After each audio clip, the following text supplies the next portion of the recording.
श्री जगन्नाथाय नमः।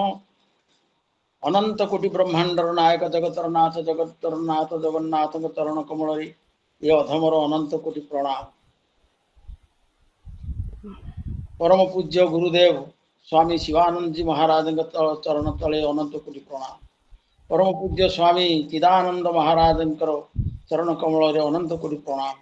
समस्त ज्ञानी गुणी विद्वान साधु संत मातृमंडली समस्त को मोर सारस्वत प्रणाम। आजिर साहित्यिक कविबंधु परिवार सभापति महोदय देवेंद्र कुमार नायक महोदय, परिचालिका संपादिका माँ प्रणति महापात्र महोदया, गोपाल कृष्ण भाईना महोदय, भावग्राही मिश्र महोदय, सूर्य कुमार पाणिग्राही महोदय, अनादि बाबू, प्रफुल्ल बाबू, श्याम सुंदर बाबू आ संयुक्ता राउत महोदया, अनुपमा माँ, वनलक्ष्मी माँ, विष्णु प्रिया माँ, शक्तिपद मिश्र महोदय, वीर किशोर बाबू, अर्जुन कुमार बाबू आउ जो मैंने अच्छा ना देखी जापारूनी आ समस्त को मोर सारस्वत प्रणाम।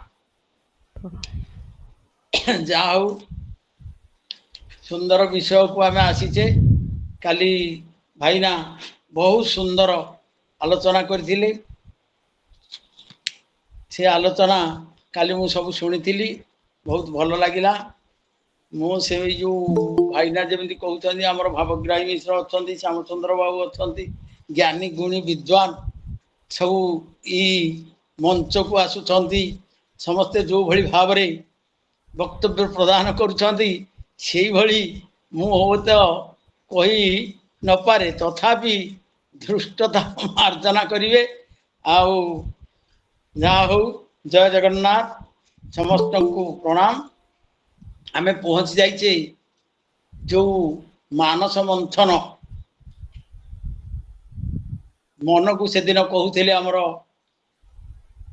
बोधे ब्रज भाई बोले कहते मन को आम जदि छुआ दंड करदबा बासुकी सर्प जो प्रेम रूपक दौड़ी को बासुकी सर्प करदबा आम जदि प्रेम रूपक दौड़ी रे ये मन रूपक मंदर पर्वत को आम जदि मंथन करवा ताहले भक्ति रूपक अमृत झरिब। हे भक्ति रूपक अमृत पान करने द्वारा आमे मुक्ति पाई परिबा। आ जदि से मन रूपक मंदर पर्वत टिके हलिज दोहलिक बुड़ी जाऊथिबो ताले स्वयं भगवान आसिक कच्छप रूप विराट विशाल रूप धरिकी जोगक्षम बहाम्य हम भली आमको टेकिकी धरी आमको उद्धार करदेवे, आम मन को ठीक करदेवे, आम मनर एकाग्रता आसीज। से सुंदर कथा वर्णना करुली। काली तो आमर भाईना से कथा को बहुत सुंदर भाव में कहले। आउ किए पान करिवो प्रथमे आमर जिते समुद्र मंथन जो आम शरीर रूपक मंथन कले मंथन करने द्वारा विष गुड़ाक प्रथमे बाहर पड़े। से विष गुड़ाक जो बाहर से विष बाहरी छाड़े अमृत बाहर आम हृदय भितर सेमती विष गुड़ाक रही से विष गुड़ाक आम परित्याग कले आम हृदय भितर भक्ति भावना जात हम, भाव जात हम, प्रेम जात हम, उत्तम जो सात्विक भावना जात हम, आसुरिक संपद दूर हो जाए जो दैवी संपदर अधिकारी पार। तेणु कौन होती ना काली से कथाटा को कहते भाईना जार दुई पाद मेदिनी बहन करिछि, जार गति काल वा समय अष्ट दिग जार कर्ण, समस्त समुद्र जार रसना, आकाश जार नाभिदेश, 49 पवन जार निश्वास, पर्वत गुड़िक जार अस्थि समूह, रोमराजी जार औषधि, सप्त धातु हूँ सप्त छंद, जी ज्योति स्वरूप जार प्रकाश रे सृष्टि सूर्य चंद्र प्रकाशित, जे परम ज्योति, जे आनंदमय, कामदेव को जे ध्वंस करी पारंती, लोभी क्रोधी व्यक्तिर गर्भगंजन जे करंती, जे जन्म मरणर कारण जार आदि अंत नाही, हे शंकर भगवान कौन करचंती ताकू स्तुति करिवारु से आसिक विषपान कर दे। से पर आशुतोष संगे संगे संतुष्ट हो गले।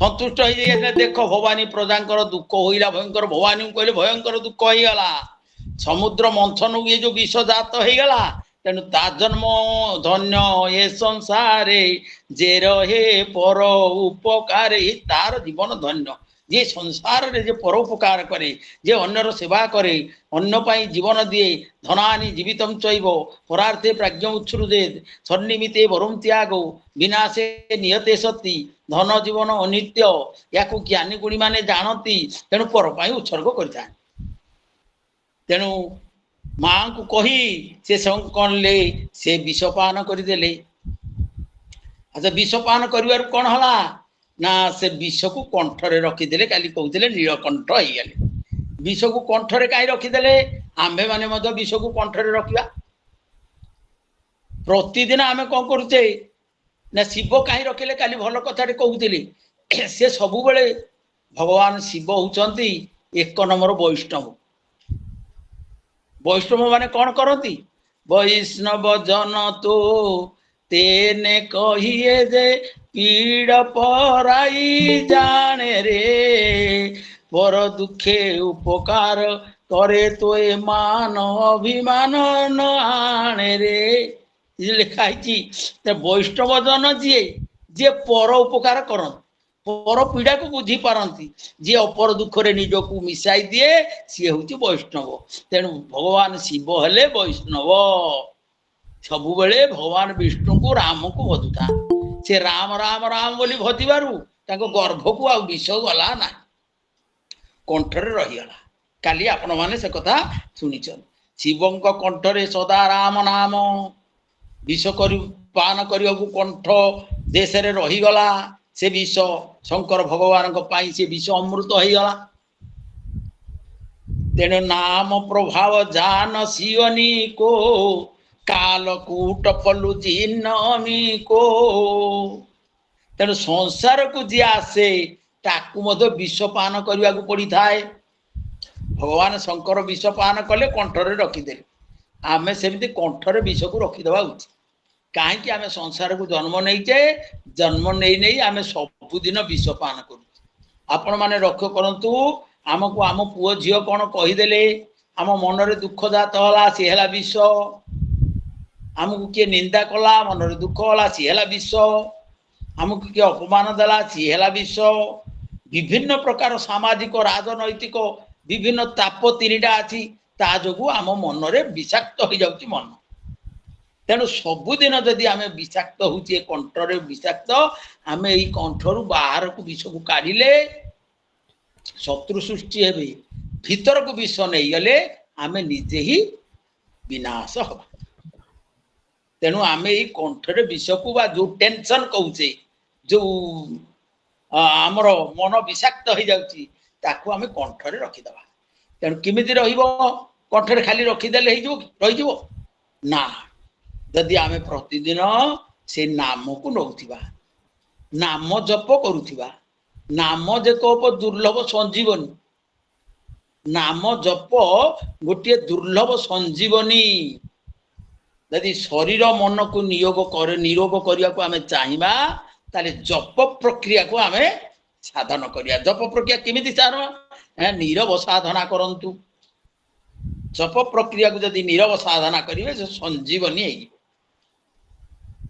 भगवान शंकर सर्वदा आपण रखिथे जोग मुद्रा रे ध्यान रे रही था ध्यान रे से कौन करती प्रभु को नाम को जप करती तेणु से भाव में आम जदि नाम जप करवा तेणु सेते बेले आम मन स्थिर हो आम कौन करवा ना आम प्रतिदिन ए विष को त्याग करने अमृत रे परिणत करने प्रभुंकर नाम जपिबा जे भली भगवान शंकर जपि ये कथा काली आलोचना हो जाइए तेणु जे पर दुखे दुख सही ताहाकू परमात्मा कही करती पर उपकार धन्य जीवन तांकर जीवन धन्य होगा तेणु रुद्र पीबंते घोर विष पानी रे पड़े जो पानी अवशेष पड़ा वृश्चिक वृंद सर्प वृश्चिक ये सब भक्षण कर पाखे अल्प अल्प विष से विषाक्त हो गले तेणु तापर समुद्र पुणी मंथन है से जो समुद्र मंथन पुणी हैला सेतिरे तापर आमे पढ़िबा हमर अष्टम अध्याय को आसीबा से अष्टम अध्याय रे आमे जीवा मो पाखरे सी गीता प्रेस बही नाही मो पाखरे धर्म ग्रंथ पुस्तक अछि जय जगन्नाथ श्री सुखवाच सुन राजन सावधाने सदा शिवं को विष पाने देवदानव मन तोषे रुद्र विरंची घेनी पासे पुणी मंथिले करी मोहनु जळु उठिला काम धेनु तापर कोन हैची ना जेते बेले मंथन हला देवता दैत्य माने मिसी समुद्र मंथन पुनश्च कले विष परे क्रमश मंथन करिवारु सेतरु कामधेनु उत्पन्न हला कामधेनु हेले गोमाता से गोमाता कामधेनु को से कहा को दान कले ना से दान कले ऋषि मान को दान कले मन पुणी से धेनु देखी तोष मने ब्राह्मण थिले जे मंथने स्वभावे विप्र ब्रह्मवेता अग्नि पूजने सामरता से कामधेनु घेनी गले मन आनंदे यज्ञ कले तेणु से कामधेनु होची अग्निहोत्र सामग्री उत्पन्न जी करती सी हेले कामधेनु अग्निहोत्र यज्ञ से कौन कौन दरकार हुए ना दरकार हुए जो ब्रह्मलोक पर्यंत जो यज्ञ करा जाए से यज्ञ रे पुण्य फल जो आसे सी सबू से उपयोगी हुए घृत दुग्ध आदि जो ऋषि माने कामधेनु ठारू ग्रहण कर सेतेबेले सब जो यज्ञ होतला प्राय ऋषि मान पाखरे सब धेनु रही कोटी नंदिनी कोटी सुरभि कोटी कामधेनु ये सब रही से धेनु मान ठारू जो घृत दुग्ध निर्मल वर्तमान आमर सब भेजाल आसुची मिसी जाऊ तेणु सेतेबेले थिला जो शुद्ध विशुद्ध घृत दुग्ध सेथिरे मुनि ऋषि माने अग्निहोत्र यज्ञ करुथिले से यज्ञ स्वर्गलोक पर्यंत प्रवेशर पथ मार्ग निर्देश करुतला से यज्ञ निस्वार्थपर यज्ञ थिला से यज्ञ करिवा द्वारा कौन स्वर्गलोक को गमन करुथि मुक्तिर बाट देखै देउतला मोक्षर बाट से देखै देउतला तेणु से ऋषि माने ही से यज्ञ कामधेनु को तेने पुणी कौन हला पुणी मंथिले सुरदेवा उठिला उच्च अश्व उच्चैश्रवा से सर्वलक्षणे सुंदर शशांक सदृश पांडुर से अश्व देखी बळी चिते श्रद्धा बळिला अंतर्गते ईश्वर तार मन जानी बुइले आंबे वीरमणि इंद्रर अश्व देउ चिते नेउ से आंब अनुमते तेणु भगवान सी तो सर्वकर्ता नियंता तेणु सी कहले ठीक अच्छे उच्चैश्रवा अश्व को बळी की दे दियो राक्षस माने उच्चैश्रवा अश्व को नियंत तेणु तेणु कामधेनु होचे संतोषर प्रतीक कामधेनु होचे संतोषर प्रतीक संतोषम नंदन बनम जदि अल्परे मनुष्य संतुष्ट होइला ताहाले से आउ किछि काम क्रोध लोभ आसीबो नाही तेणु जो दिव्य द्रष्टा ऋषि माने सेही माने ही यज्ञ करिया पाई सृष्टिर कल्याण करिया पाई ताको ठारू घृत दुग्ध संग्रह करी यज्ञ करिया पाई ताको नै गेले ये जो उच्चैश्रवा अश्व आसिला ताको भगवान कौन कले दे देले दानव बळी की दे देले उच्चैश्रव कौन ना उच्च ही श्रवती उच्चैश्रव श्रव अर्थ कीर्ति श्रव अर्थ कीर्ति उच्चैश्रवा कीर्तिर प्रतीक तेणु पर्वत भली मन को जे स्थिर करि पारिबो से जगत रे कीर्ति अर्जन करि पारिबो से कीर्ति सहित लक्ष्मी की पाई पारिबो किंतु जहा मनरे ए जस कीर्तिर लोभ रही जीवो जस कीर्ति रे जे बांधी हेई जीवो से अमृत पाइबारु वंचित हेई जीवो तेणु देवता माने कौन कले मो जस अर्जन करी मु कीर्ति अर्जन करी से माने देहाभिमानी तेणु से उच्चैश्रव अश्व को ताकु देई देले दे देबारु ताको मनरे कौन आसिला अभिमान आसिला देहाभिमान आसिला देहाभिमान आसिले आउ अमृत पाई परिवो नाही।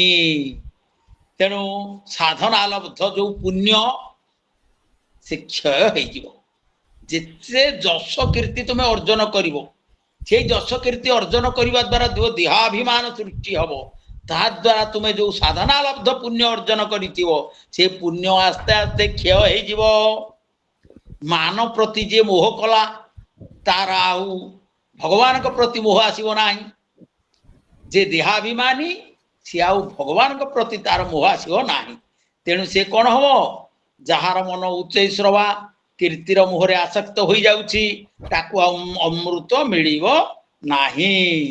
तेणु आपण माने लक्ष्य करंतु यही कीर्ति जश पाई जो देहाभिमानी असुरगण आसुरिक प्रवृत्ति तांक पाखरे अछि से माने कोन कले आउ अमृत पाई पारिले नाही।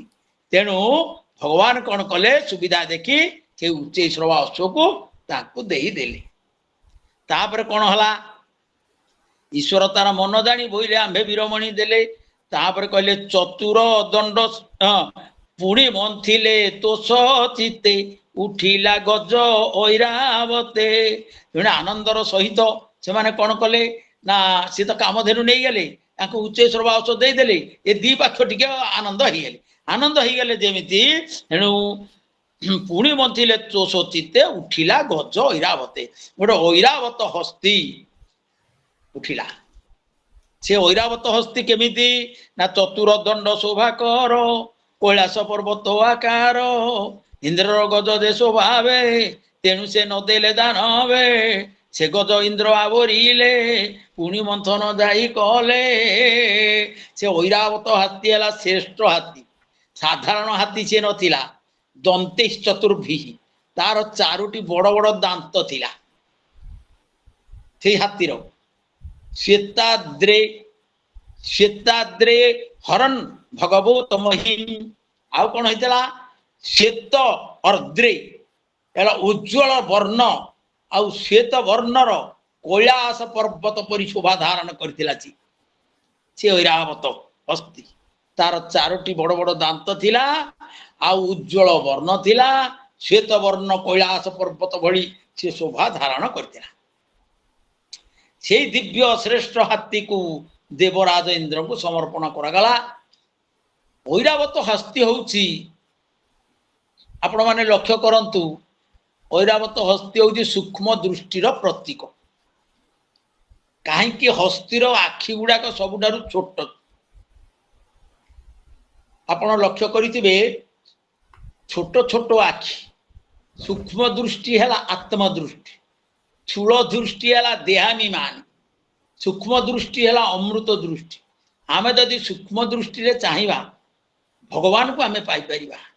कहीं आपण देखंतु पृथ्वी जल अग्नि और वायु आकाश महाकाश महतत्व जेते ऊपर को आपण जातु जातु सब सूक्ष्म सूक्ष्म सूक्ष्म सूक्ष्म। तेणु आमे जदि एइठी आमे सूक्ष्म दृष्टि रे अंतर भीतर को चाहिबा आमर निरंजन साहू महोदय सब कहते आम हाथ जोड़ी देले आखि बंद हो जाऊ आखि बंद हेले हृदय भीतर को आम दृष्टि चालू। तेणु आम जो सूक्ष्म दृष्टि लक्ष्य करवा आम भगवान को पाई परिबा से सूक्ष्म तत्व को पाई परिबा। स्थूल दृष्टि जदि देखा आम देहाभिमानी हो जावा। तेणु से जो ऐरावत हस्ती से सूक्ष्म दृष्टि होइथिबारु इंद्र तांको पाइले से अमृत पाइबे सूक्ष्म दृष्टि जो अमृत सी पाइब। तेणु तापरे कौन हला देहाभिमानी ऐरावत हस्ती गला। तापरे आसिला चतुरदंड शोभाकर कैलास पर्वत आकार इंद्र गज जे स्वभावे तेणु से नदेले दान हे से गज इंद्र आवरिले पुणी मंथन जाई कले सुंदर पुष्प पारिजात सुगंधे मोहिला जगत दक्षिणे उठिला गगने मिडिला सतीपति बने। हे सुंदर पुष्प जो पारिजात तार सुगंधरे सब दिग विदिग मोहित करदेला से तक्षणे आउ कोटे रहिला नहीं गगन रे उठी सतीपति बन नंदन कानन शोभावर्धन करदेला। तेणु से शोभावर्धन करी से कौन कला ना मिडिला सतीपति बने पुणी मंथिले बाहु बेले मंदर क्षीर सिंधु जले ସେଇଠି ଯେତେବେଳେ ଉଠିଲେ ଉପରକୁ ଉଠିଲେ ପାରିଜାତ ପୁଷ୍ପ ଗଲା ତାପରେ ଆସିଲା କିଏ ସେ ନା କୌସ୍ତଭାକ୍ଷମ ଅଦ୍ଭୁତम ଅଭୂତ କୌସ୍ତଭାକ୍ଷମ ଅଭୂତ ରତ୍ନମ पद्मराग मोहो दधे तस्मिन् हरिः स्पृहां चक्रे वक्षोलंकरणे मणौ कौस्तुभाक्षम अद्भुत रत्नम तापर कौस्तुभमणि बाहरिला से कौस्तुभमणि कौन है ना पद्मराग निर्मित स्वयं भगवान कौन कले निज बक्षरे ताकू धारण कले से अमूल्य निधि कौस्तुभमणि भगवान विष्णुंकर बक्ष देशरी से कौस्तुभमणि शोभा पाइला तापर आसिला किए से पारिजात पुष्प तो कहली तापरे से पारिजात पुष्प कौन जहाँ समस्तंकर कल्पना इच्छा ताकू मध्य कल्पवृक्ष बोली कहा जाए व्यासदेव ताकू कल्पवृक्ष बोली कहिसंती से पारिजात पुष्प को जे कि समस्तंकर कल्पना वा इच्छा पूरणकारी थाए शोभावर्धन करिथाए नंदन कानन रे शोभावर्धन कला तापरे आसिले किए से उठिले अपसरा बुंद सुस्वरे कले गीतनाद रत्न मेखला कटी कटे उच्च कांचला सुप्रकटे रत्नभूषण सोहे गिरीवा रूप की पटांधर देवा हार केउर झट कंती गगने जेने ग्रह पंती चाहती कटाक्ष लोचन जे रूपे जगत मोहन गगन मार्गे स्वर्गे गले इंद्र भुवने मिलिले तापरे अप्सरा माने आसिले अप्सरा माने सुंदर वस्त्र सुशोभित होइथिले गलारे सुवर्णर हार रे मंडित होइथिले मनोरम गति तांकर थिला तांकर गति थिला गजगामिनी जहा कहा जाए गति सेमती थिला आखिर कटाक्षरे समस्तंकर मनमुग्ध करुथिले हे अप्सरा गणकर उत्पत्ति हैला देवता माने असुर मानकर मन को मोहि देई अप्सरा मान को तांकर स्वर्गपुर को नहीं तेणु जे अप्सरा माने तांकर इंद्र भुवन रे तांकर मन को मोहन कले तेने जगत को मोहन करुथिबा कटाक्षलोचन रे चाही से माने इंद्र भुवन रे मिसिले सेई अप्सरा माने जो उठी सुधर्मा सभा रे इंद्रंकर जो सुधर्मा सभा से थिरे नृत्य परिवेषण करती नृत्य करी समस्त मन को मुग्ध करि थांती तेणु तापर आसिला कौन असुरे मने दुख भरी पुणी बंथिले महादेवी देखिले अप्सरा मान पारिजात पुष्प चलीगला कौस्तुभ मणि चलीगला अप्सरा सुंदर अप्सरा माने मध्य चलीगले तेणु तांकर मनटा दुख होगला असुर मानकर तेणु कौन कले पुणी ताकू मंथिले अमृत शुभ लग्न बेले लक्ष्मी उठिले मोहि तले अमृत शुभ लग्न बेले किए आसिले आसिले लक्ष्मी लक्ष्मी आसिले दिग प्रकाश देह झली जिमुते जेसने बिजुली कमला रूप देखी जने लोभ बसिला सर्वमन तेणु तापरे लक्ष्मी पद्मालया पद्मा कमला श्रीहरि प्रिया इंदिरा लोकमाता माँ क्षीराब्धि तनया रमा तेणु आसिले माँ लक्ष्मी आसिकी पहुँच सर्व शोभामयी समस्त सौंदर्यर प्रतिमूर्ति जी लक्ष्मी देवी प्रकट हो गले ततश्चाविर्भूत साक्षात श्री रमा भगवत परा रंजयंती दिशः कांत्या विद्युत सौवा सौदामिनी तथा ततः तापरे आविर्भूत हेले प्रकटित हेले माँ साक्षात रमा भगवत परा से भगवत रूपिणी माँ लक्ष्मी देवी दिशः कांत्या रंजयंती निजर कांति निजर ज्योति निजर शोभारे से 10 दिग को मध्य से शोभावर्धन करदेले सौदामिनी बिजुली भली चमक उठिले इतने सुंदर देखा गले जे कमला रूप देखी जने लोभ बसिला सर्वमने तांकर रूप र पटांतर नाही तांकर रूप को देखी समस्त मन रे लोभ बसिला लक्ष्मी बदन चाही बेगे इंद्र मिलिले पद जुगे इंद्र आसी पहुंचे रूपोदार्य वयोर्वर्ण महिमा क्षिप्तते तसह आउ कौन थिला लक्ष्मीकर रूप औदार्य वय वर्ण से निजर सौंदर्य औदार्य यौवन रूपरंग महिमारे समस्त चित्त को हरण करदेले तेणु इंद्र कौन कले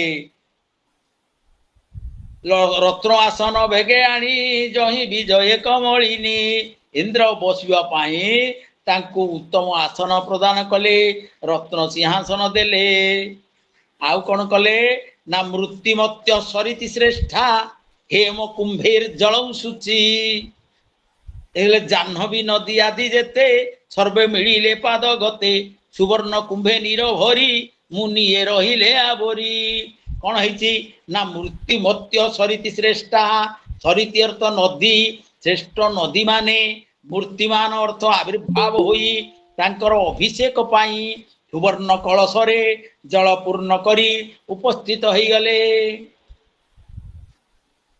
तेणु आउ कौन है सुवर्ण कुंभे नीर भरी मुनिए रहिले आवरी मुनि माने कौन कले आसिक पहुंची गले धरणी अष्ट रत्न सिद्धि अपरे अभिषेक विधि तेणु धरणी अष्ट रत्न सिद्धि पृथ्वी कौन कला धरणी माँ पृथ्वी अभिषेक पाई समस्त औषधि प्रदान करदेला तेणु से ऋषय कल्पयान चक्रु अभिषेकम यथा विधि ये जेते बेले इंद्र देवराज इंद्र तांकु आसन प्रदान करदेले रत्न सिंहासन देदेले समस्त मूर्तिमत नदी गुड़िक आविर्भाव होई सुवर्ण कुंभरे जल पूर्ण करी आनी रखीदेले मुनि ऋषि माने आसिक पहुंची गले ऋषय कल्पयान चक्रु अभिषेकं यथा विधि अभिषेक अर्थ अभिषित भय प्रत्यय अभिषेक शीत अर्थ सिंचन करवा विभिन्न तीर्थ जल आसी जो राजा जी अभिषेक होती जी होती मस्तक सिंचन करा जाए बोली तार ना हला अभिषेक आम महादेव पाखे जो क्षीराभिषेक करुचु जलाभिषेक होती मस्तक सिंचन करा जाउती जल क्षीर तेणु ऋषय ऋषि माने कल्पयान चक्रु अभिषेक यथाविधि नियम अनुसार दिव्य द्रष्टा ऋषि माने विधि पूर्वक माँ लक्ष्मीकर अभिषेक कार्य संपन्न कले तेणु ऐरावत पुंडरीक एबेनी हस्ती नायक जो ऐरावत आ पुंडरीक ये जो हस्तीकर जे श्रेष्ठ हस्ती सी आसिक दुई पार्श्व आपण मैंने देखिथे लक्ष्मीकर मूर्ति जो स्थापन होता है दुई पाखे दुईटी हस्ती कुंभ को टेकी सी गोटे कुंभ थी से जल सिंचन करुता तेणु यही भाव में ऐरावत पुंडरीक एबेनी हस्ती जो नायक सुवर्ण कुंभे नीर भरी तोड़िले थोर हस्ते धरी थोड़ को तांकर ऊपर को टेकी से सुवर्ण कुंभरे से जलरे तांकर मस्तकरे तांको सिंचिले सुरभि पंचामृत धारे सिंचिला कमला उपरे सुरभि माँ गाभी जे से पंचामृत धार रे तांकर कमलांक उपरे सिंचन कला ये सब अभिषेक मधुमाधव बेनी पासे मिली कुसुम गंध वासे मिली अशेष मुनि गणे आगम निगम प्रमाणे तेणु मधु है मधु बसंत ऋतु आसिक बहिला कोमल पवन बहिला कुसुमर गंधरे चतुर्दिग सुभाषित हो गला एते सुंदर नव पलास पलास वनपुर छुट पराग पराग तपंगजम मृदु लतांत लतांत मलोकनम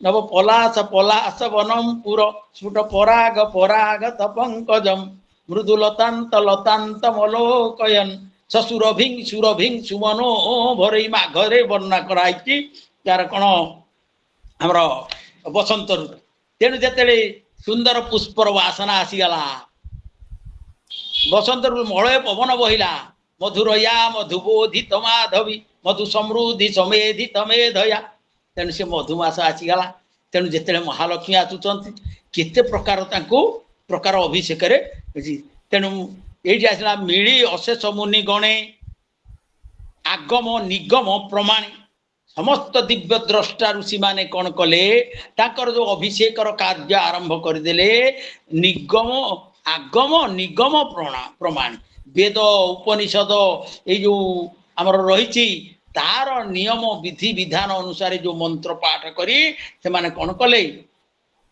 आरंभ कले अभिषेक कले से अभिषेक विधि निगम मार्गे जे प्रसिद्धि तापर से कौन कले ये जो अभिषेक विधि आरंभ कले से माने कौन हला ना गंधर्व माने मंगल गीतिका गाइले देवकन्या नर्तकी माने नृत्य परिवेषण करिया को लागिले आउ कौन है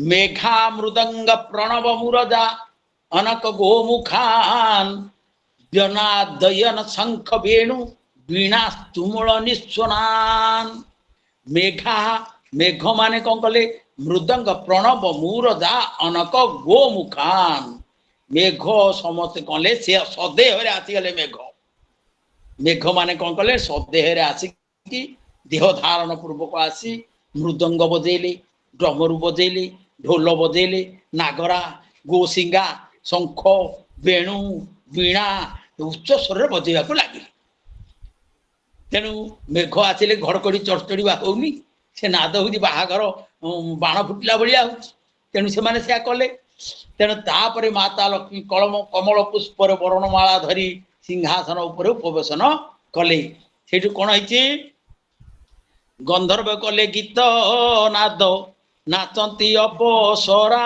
वृंद गंधर्व माने गीत नाद कले ना अप्सरा माने नृत्य परिवेषण कले प्रणव मुदंग गोमुखा मुरज तंत्र सत्र लेखा शंख काहाली वेणुस्वन गर्जती शून्य पथे घन घन माने मेघ ये संस्कृत लेखा मेघा मेघ माने कौन कले निज देह धारण कर सदेह आसी मृदंग डंबरू ढोल नागरा गोसिंगा शंख वेणु वीणा आदि उच्च स्वर बजेले छकले मिली चारि पासे सुवाक्य वेद मंत्र घोषे तापर कौन कले ब्राह्मण माने कौन कले वेद मंत्र पाठ कले मंगलम भगवान विष्णु मंगलम गरुड़ध्वज मंगलम पुंडरीकाक्ष मंगलायतन हरि धेनु बच्चा प्रजुक्ता वृषगज तुरगा दक्षिणा वर्तवनी दिव्य स्त्री पूर्ण कुंभ द्विजनुप गणिका पुष्पमाला पताका सद्य मत्स्य घृतंबा दधि मधुर जतम कांचन शुक्ल धान्य मुक्ता माणिक्य लाजा सुकपिक नकुला कुर्बन्तु ते मंगलम आपण मानकर समस्ते ई माने समस्तकर ई परिवार समस्तकर मंगल करंतु आपरे से स्वस्ति नो इंद्र वृद्ध सभा स्वस्ति नो पुंसा विश्व वेदा स्वस्ति नो तार्क्ष्य अरिष्ट नेमि स्वस्ति नो बृहस्पति दधातु यही भली भावरे मंगल गान कले मु आ बेसी गान करि पारुनी हम यदि रामचंद्र नंद थाते सी आ केते कोन बोली थाते तार सीमा नाही जा हो तेणु ये ब्राह्मण माने से वेद मंत्र पाठ कले ये वेद मंत्र पाठ करने द्वारा माँ लक्ष्मी को दिग्गज माने आ कौन कले जलपूर्ण कलश स्नान कले यही भली भाव जो अभिषेक आरंभ होला कौन कले सकले मिली चारि पासे सुवाक्य वेद मंत्र घोषे करिंद्रे रत्न कुंभे नीर ढालिले कमलार शिर करिंद्र माने हेले ना गज श्रेष्ठ गज माने रत्न कुंभरे टांक मुंडरे कमलांकर महालक्ष्मींकर शिर देशरे जल सिंचन कले क्षीर जल धी उठी तो से मिलिला कमलार पासे ए जो क्षीराब्धि क्षीर दधि क्षीर समुद्र से आनंद मनरे आसी कमलांक पासरे लक्ष्मी पासरे पहुँचले पीत पतनी बेनी देला अम्लान पंकजर माला से कौन है ना समुद्र क्षीर समुद्र तांकर पिता हेले से वरुण समुद्र पीत कौशेय वासी समुपहारत समुद्र पीत कौशेय वासी समुपहारत सम उपहारत उपहार दे किए से ना समुद्र अर्थात तांकर पिता वरुण पिंधिया पाई रेशमी वस्त्र प्रदान कले गलारे पिंधिबा पाई वैजयंती माला प्रदान कले पीत पतनी बेनी देला अम्लान पंकजर माला अम्लान से तो म्लान हबन से देवता माने जो पुष्पहार पकई तांती बेकरे से केबेले मलिन हुए नाही से दमयंती जेते बेले सभारे पंच नल एकाठी हो गले नल एका भाया नल जमी पंच नल इंद्र अग्नि वरुण जम एमाने सब आसीगले 5 जन बसीगले पाखे नलकर रूप धरिकी चिन्हे केमिति दमयंती डाकिले भगवान बोले प्रभु से देवता मान को ही स्मरण कले आम मान को प्रकृत मु क्या चिन्हबी केमी ना जहा बेकरे जो माला पड़ी थो वैजयंती माला सी अम्लान थी मलिन हो न जहा बेकर माला मलिन हो सी है नर जी है मलिन हो सी है देवता तेणु यही कथा से कहले समुद्र कौन कले बेकरे जो पिंधापी जो वैजयंती माला देले से वैजयंती माला है अम्लान मलिन हम ना वरुण देला देवी गले मत मधुकर रोले तेणु से जो बेकर गोटे रत्न वैजयंती माला देला अम्लान मलिन होनी तार सुबास चतुर्दिग एमती सुबासित हो गला जे ब्राह्मण मैंने आसिक कौन कले देवी चारिपाखे गुणुगुण गुणुगुण होकर बुलवा लगे कहीं हारंग सरस्वती पद्मजो नागाच कुंडली आउ कौन कले वैजयंती माला देले भूषणानी विचित्राणी विश्वकर्मा प्रजापति आ विश्वकर्मा प्रजापति कौन कले विचित्र भूषण गुड़िए प्रदान कले आभूषण देले पिंधा तेणु से कहले रत्न भूषण नाना मत जे विश्वकर्मार नियत विश्वकर्मा कौन कले विभिन्न रत्न भूषण सब देले परिधान करने मांग हार कंकण अवतंस सर्वे दियंती रवित्रास तेणु हार कंकण सबू देले हार किए से देले ना से देवी अभिषेक कहते पंकजमाला घिनिय ये देले हारंग सरस्वती पद्म अजो नागाच कुंडले सरस्वती देले मोतीर हार नाग मान देले दुई कर्ण को दुईटा कुंडल ब्रह्मा कमल पुष्प को प्रदान कले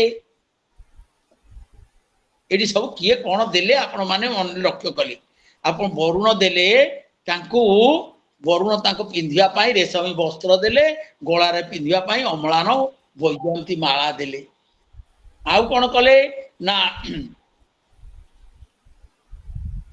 विश्वकर्मा कौन कले भूषणानी विचित्राणी विचित्र भूषण गुड़िक प्रदान कले ब्रह्मा कमल पुष्प प्रदान कले सरस्वती गोटे हार दिव्य हार प्रदान कले नाग माने दुई कान को दीटा सुंदर अपूर्व कुंडल देले तेणु हार कंकण अवतंस सर्वे दियंती रवित्रास से देवी अभिषेक अंते पंकज माला घेनी हते अभिषेक जिते बेले शेष हो गला ये भाव में समस्ते जे जार कार्य संपादन करदे अभिषेक शेष हो गला अभिषेक शेष हो जारू पंकज माला घेनी हते गोटे कमल माल हाथ में धरी वरणमाला को धरी देवी कौन कले धीरे धीरे चली पाद चलते मोही तले रत्न कुंडल कर्णे लुड़े तेणु जिते बड़े धीरे धीरे धीरे धीरे धीरे माँ जाऊँचे कर्ण रे रत्न कुंडल हलुची शुभ्र सुबास शुभ्र भंती हृदय पयोधर चलती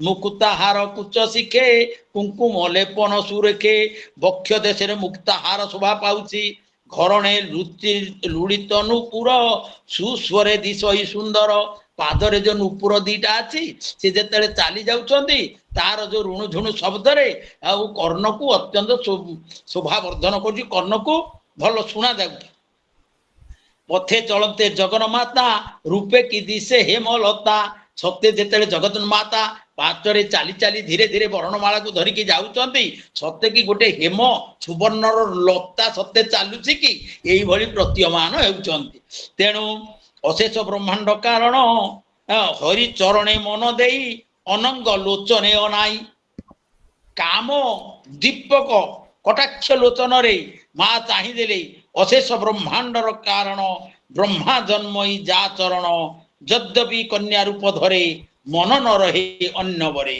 तेणु अशेष ब्रह्मांडर कारण ब्रह्मा जा चरण को पूजा करती से कन्या रूप को धरी तांकर अन्य बर रे प्रयोजन नाही लक्ष्मी ही नारायण पाखक जीवे এইটা সত্য তেणु अन्य वर चंचल गुण यही मत विष्णु चरणे अभिरते ताक मनटा लक्ष्मीकर मन सब विष्णु चरण रे रही से कन्या रूप को धारण कले ब्रह्मादार चरण को पूजा करती सी अन्य वर रे प्रयोजन नाही से विष्णु को ही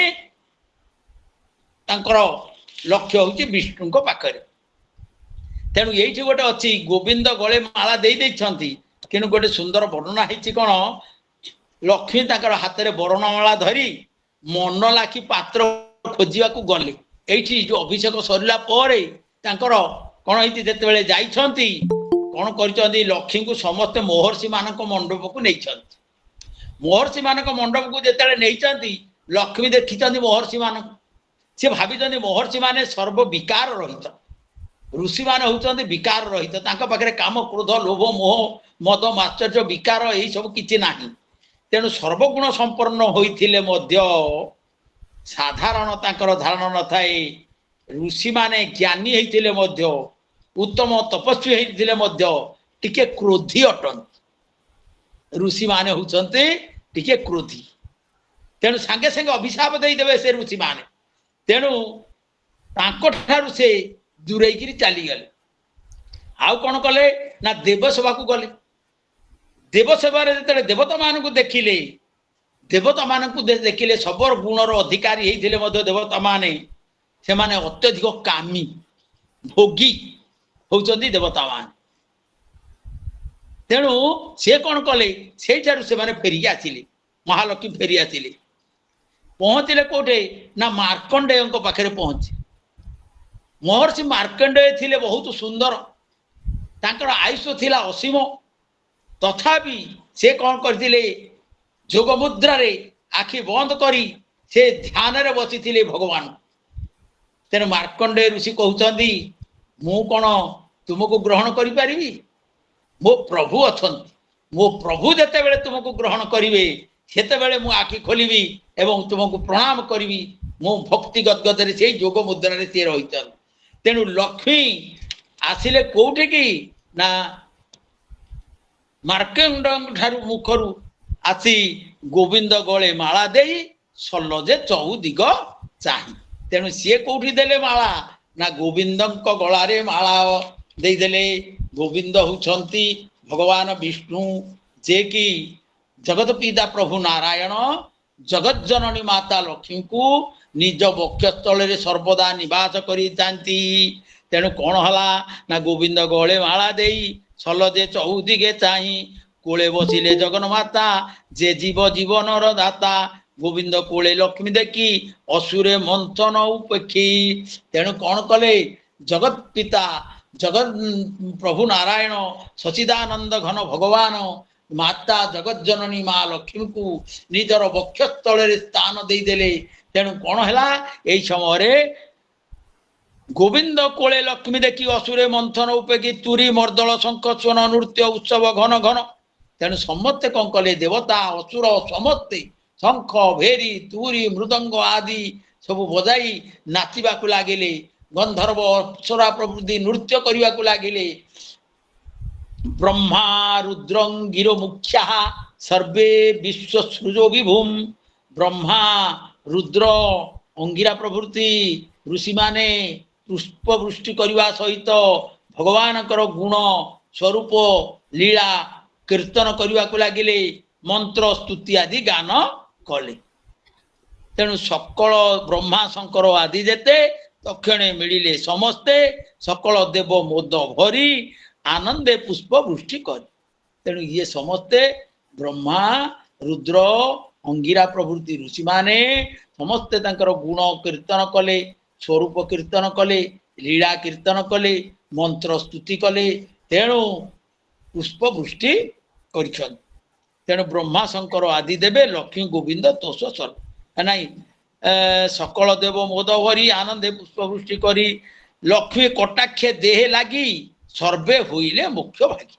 तेणु लक्ष्मींकर दृष्टि पड़ा मात्रे समस्ते मुख्य भागी है मुख्य आड़ को समस्त गति आसला सुपुण्य आदि सुरगणी युक्त होइले तत्क्षणे ब्रह्मा शंकर आदि देवे लक्ष्मी गोविंद तोष सर्वे लक्ष्मी गोविंद सत्य भागे गीत मंगल स्तुति मागे तेणु लक्ष्मी नारायणकर स्तुति करने को समस्ते लागिले मिड़ी सकल दिगपाले पुष्प बरसिले गहले समस्त दिगपाल माने आकाशरु पुष्प वृष्टि कले लक्ष्मी गोविंद मुख देखी देवे सकल हेले सुखी तेणु लक्ष्मी गोविंद को देखी समस्त देवता माने अत्यंत आनंद विमोहित हो गले शिलादि अष्टगुणे युक्त सर्वे होइले कृत्य कृत्य ये जो शील अर्थ स्वभाव चंचल आमर जो वर्णना कराई गीतार मध्य जो सदाचार जो गुण गुड़िक से गुण रे समस्त कृत्य कृत्य हो गले लक्ष्मी को न चाही असुरे दिगुण बहिले अंतरे असुर माने कौन कले आउ लक्ष्मी को चाही पारे ना तेणु कौन कले विमन होइले असुरे लोभ जन्मिला हृदय तांकर से विमन हो गए मन दुख होगा से असुर माने मन दुख रे से कौन कला लोभ जन्मिला आउ कौन बाहर आउ कौन रत्न बाहर ये रत्न को आमे माने ग्रहण करूँ से लोभरे कौन कले मंथने पुणी मंथिले मन दुख चाहती अन्यान पुणी मंथिले कौन आउ बाहर यार भितर तेणु कौन हला बाहरला मंथने होइला बारुणी रूपे शोभित कमलिनी असुरे हरि अनुमते से कन्या लभिले समस्ते बारुणी अर्थ कौन कि मद्य ये बारुणी कन्या बोली जाए बारुणी कन्या ये बारुणी मद्य बाहर ताकू पान करने असुर को दिगला से माने असुर नहीं गले से संतुष्ट हेले पुणी तो मथिले तोष मने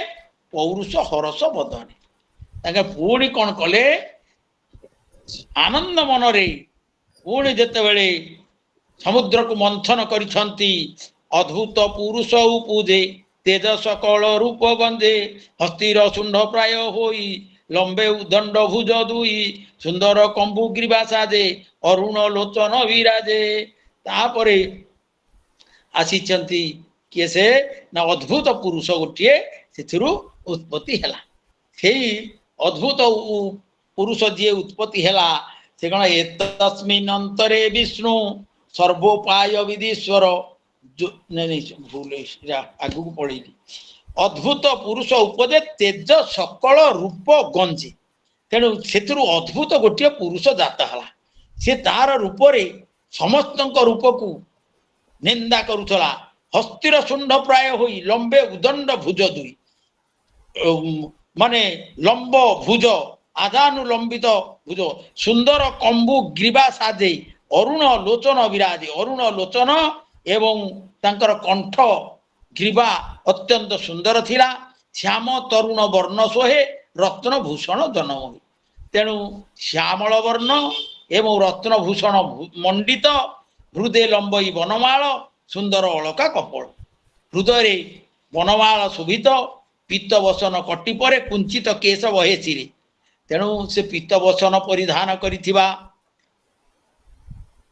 गलारे वनमाल लंबित होइथिबा सुंदर अलका कपोल चूर्ण कुंतल होइथिबा विभिन्न रत्न भूषण रे मंडित होइथिबा श्याम तरुण युवक जे अद्भुत जो पुरुष से सृष्टि हेले आसी से क्षीर समुद्र रु आसिले सिंह विक्रम शुभ्रंग दिशई निशापति भंग तेणु सिंह विक्रम गति तांकर थिला रत्न बलय मणिबंधे अमृत कुंभ घेनिक तेणु तांकर मणिबंधरे रत्न बलय शोभा पाउथिला हस्तरे अमृत कुंभ को धारण करी से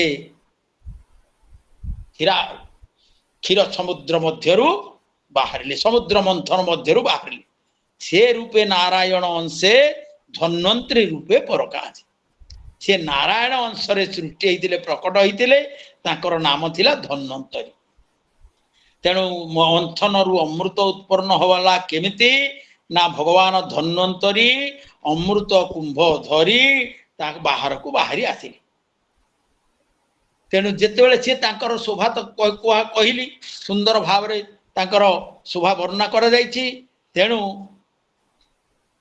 असुर गणे ताहा देखी धाइले मंथन उपेखी से रूपे से रूपरे थिले नारायण अंश तांकर नाम थिला धन्वंतरी ସ୍ୱଭାବେ ଆୟୁର୍ବେଦ ଗୁରୁ ଧୀର ସ୍ୱଭାବେ ମହାମେରୁ। ତେଣୁ ତାଙ୍କର ସ୍ୱଭାବ ଅତ୍ୟନ୍ତ ଧୀର ଥିଲା। ସ୍ୱଭାବ ସେ ହେଉଛନ୍ତି ଆୟୁର୍ବେଦ ଗୁରୁ। ଆୟୁର୍ବେଦର ସେ ଥିଲେ ଜନକ, ସେ ହେଉଛନ୍ତି ଧନ୍ୱନ୍ତରୀ। ଆୟୁର୍ବେଦ ଶାସ୍ତ୍ରର ଜନକ ସେ ଗୁରୁ। ଅସୁର ଗଣେ ତାହା ଦେଖି ଧାଇଁଲେ ମନ୍ଥନ ଉପେକ୍ଷୀ। ଅସୁର ଗଣ ଯେତେବେଳେ ଏହା ଦେଖିଲେ, ଇଏ ତ ସବୁ ନେଇ ଯାଇଛନ୍ତି, ଦେଖିଲେ ଦେବତା ମାନେ ଐରାବତ ହସ୍ତି ନେଇଗଲେ, ପାରିଜାତ ପୁଷ୍ପ ନେଇଗଲେ, ଅପ୍ସରା ମାନଙ୍କୁ ନେଇଗଲେ, କୌସ୍ତୁଭମଣି କି ନେଇଗଲେ, କାମଧେନୁକୁ ନେଇଗଲେ, ପୁଣି ଲକ୍ଷ୍ମୀ କି ନାରାୟଣ ନେଇଗଲେ। ଇଏ ସବୁ ଯେତେବେଳେ ନେଇକିରି ସବୁ ରତ୍ନ ଗୁଡାକୁ ସେ ନେଇକି ଗଲେ, ଆମକୁ ଖାଲି ମଦ ଦେଇଦେଲେ, ମଦ୍ୟ ଦେଲେ, ବାରୁଣୀକି ଦେଇଦେଲେ, ଆଉ କିଛି ନାହିଁ। ଉଚ୍ଚେଶ୍ରବା ଘୋଡା ଗୋଟିଏ ଖାଲି ଦେଇଛନ୍ତି। ଯୋଉ ଉଚ୍ଚେଶ୍ରବା ଘୋଡା ଔଷଧ ଦେଇଛନ୍ତି ସିଏ ହେଉଛନ୍ତି ଦେହାଭିମାନ, ଯୋଉ ବାରୁଣୀ ଦେଲେ ସିଏ ଗର୍ବର କାରଣ। ଇଏ ସବୁ ଯାକ ଆମକୁ ଆସୁରିକ ବୃତ୍ତିକି ଦେଇ ଦେଇଛନ୍ତି। ତେଣୁ ଭଲ ଜିନିଷ କଣ ଆମେ ପାଇଲେ? ତେଣୁ ଅସୁର ଗଣେ ତାହା ଦେଖି ଧାଇଁଲେ ମନ୍ଥନ ଉପେକ୍ଷୀ। ଅସୁର ଗଣେ କଣ କଲେ? ଦୈତ୍ୟ ମାନେ ପ୍ରସ୍ତୁତ ହେଇକିରି ରହିଥିଲେ। ସେମାନେ ଯେମିତି ତତକ୍ଷଣେ ତ ଧନ୍ୱନ୍ତରୀ ଅମୃତ କୁମ୍ଭ ଧରିକିରି ବାହାରିଛନ୍ତି। ଲୁଟିଲେ ସର୍ବବସ୍ତୁ ବଳେ ଦେବଙ୍କୁ କରି ଅବହେଳେ। ତେଣୁ ଦେବଙ୍କୁ ଦେବତା ମାନଙ୍କୁ ଅବହେଳା କରି ତାକୁ ସେ ଲୁଟିକିରି ତାକୁ ଧରିକିରି ସେ ଯୋଉ ତାଙ୍କ ହାତରୁ ଧନ୍ୱନ୍ତରୀଙ୍କ ହସ୍ତରୁ ବଳ ଶରୀର କରି ତାଙ୍କୁ ନେଇକି ଚାଲିଗଲେ। ଅମୃତ କୁମ୍ଭ ଅତି ଖରେ ଥିଲେ ଯେ ଧନ୍ୱନ୍ତରୀ କରି, ଯେ ଧନ୍ୱନ୍ତରୀଙ୍କ ହସ୍ତରେ ଯୋଉ ଅମୃତ କୁମ୍ଭ ଥିଲା, ସେ କୁମ୍ଭ ବଳେ ଅପହରି ଥିଲେ ଯେ ଧନ୍ୱନ୍ତରୀ କରି। ସେ କୁମ୍ଭକୁ ବଳପୂର୍ବକ ଅପହରଣ କରି ଅସୁର ମାନେ ଦୈତ୍ୟ ମାନେ ସେ କଣ କଲେ? ନେଇକି ଚାଲିଗଲେ। ପଳାନ୍ତେ ପ୍ରଜାଙ୍କୁ ଲୁଟିଲେ ପର୍ବତ ଉପରେ ଉଠିଲେ। ପାଳନ୍ତେ ପ୍ରଜାଙ୍କୁ ଲୁଟିଲେ ପର୍ବତ ଉପରେ ଉଠିଲେ। ଦେବ ଦୁଃଖିତ ମନ ହୋଇ ଗୋବିନ୍ଦ ପାଦ ତଳେ ଯାଏ। ଏମାନେ ତାକୁ ନେଇ ପର୍ବତକୁ ଉପରକୁ ଉଠିକିରି ଚାଲିଗଲେ, ଦୈତ୍ୟ ମାନଙ୍କୁ ନେଇକି ଚାଲିଗଲେ। ଦେବତା ମାନେ ଦୁଃଖ ମନରେ ଗୋବିନ୍ଦଙ୍କ ପାଦ ତଳେ ଯାଇକିରି ପଡିଲେ। ଶେଷରେ କଣ ହବ? ଗୋବିନ୍ଦ ଭରସା, ଜଗଦୀଶ ରକ୍ଷ। ତେଣୁ ଶେଷ ଅବସ୍ଥା ହଉଛନ୍ତି ପ୍ରଭୁ। ସେ ଭଗବାନଙ୍କ ପାଖରେ ହଉଛନ୍ତି ପ୍ରଭୁ ସଚିଦାନନ୍ଦ ଘନ ପରମାତ୍ମା, ହଉଛନ୍ତି ଶେଷ ଅସ୍ତ୍ର। ଯେ ସବୁଥିରୁ ହ୍ରାସ ହେଇଯାଏ, ଶେଷରେ ସେ କଣ କରେ? ନା ପ୍ରଭୁଙ୍କ ପାଦ ତଳେ ଶରଣ ପଶିଯାଏ। ତେଣୁ ଦେବତା ମାନେ ଯେତେବେଳେ ଦୁଃଖ ମନରେ ଯେତେବେଳେ ଅମୃତକୁ ନେଇକି ଦୈତ୍ୟ ମାନେ ଚାଲିଗଲେ, ଗୋବିନ୍ଦ ଭଗବାନଙ୍କ ସଚିଦାନନ୍ଦ ଭଗବାନ ପରମାତ୍ମାଙ୍କର ପାଦ ତଳରେ ଯାଇ ପଡିଲେ। ବୋଲନ୍ତି ରଖ ନାରାୟଣ, ଘୋର ସଙ୍କଟ ଆମ୍ଭ ପ୍ରାଣ। ଅମୃତ ଭକ୍ଷିଲେ ଅସୁରେ, ଆମ୍ଭେ କି ଥିବୁ ସ୍ୱର୍ଗପୁରେ। ନିଶ୍ଚଳେ ହୋଇଲୁ ଅନାଥ, ଶରଣ ରଖ ଜଗନ୍ନାଥ। এইଭଳି ଭାବରେ ଭଗବାନ ନାରାୟଣକୁ ଦେବତା ମାନେ ଯେତେବେଳେ ସ୍ତୁତି କଲେ, ସ୍ତୁତି କରିବାରୁ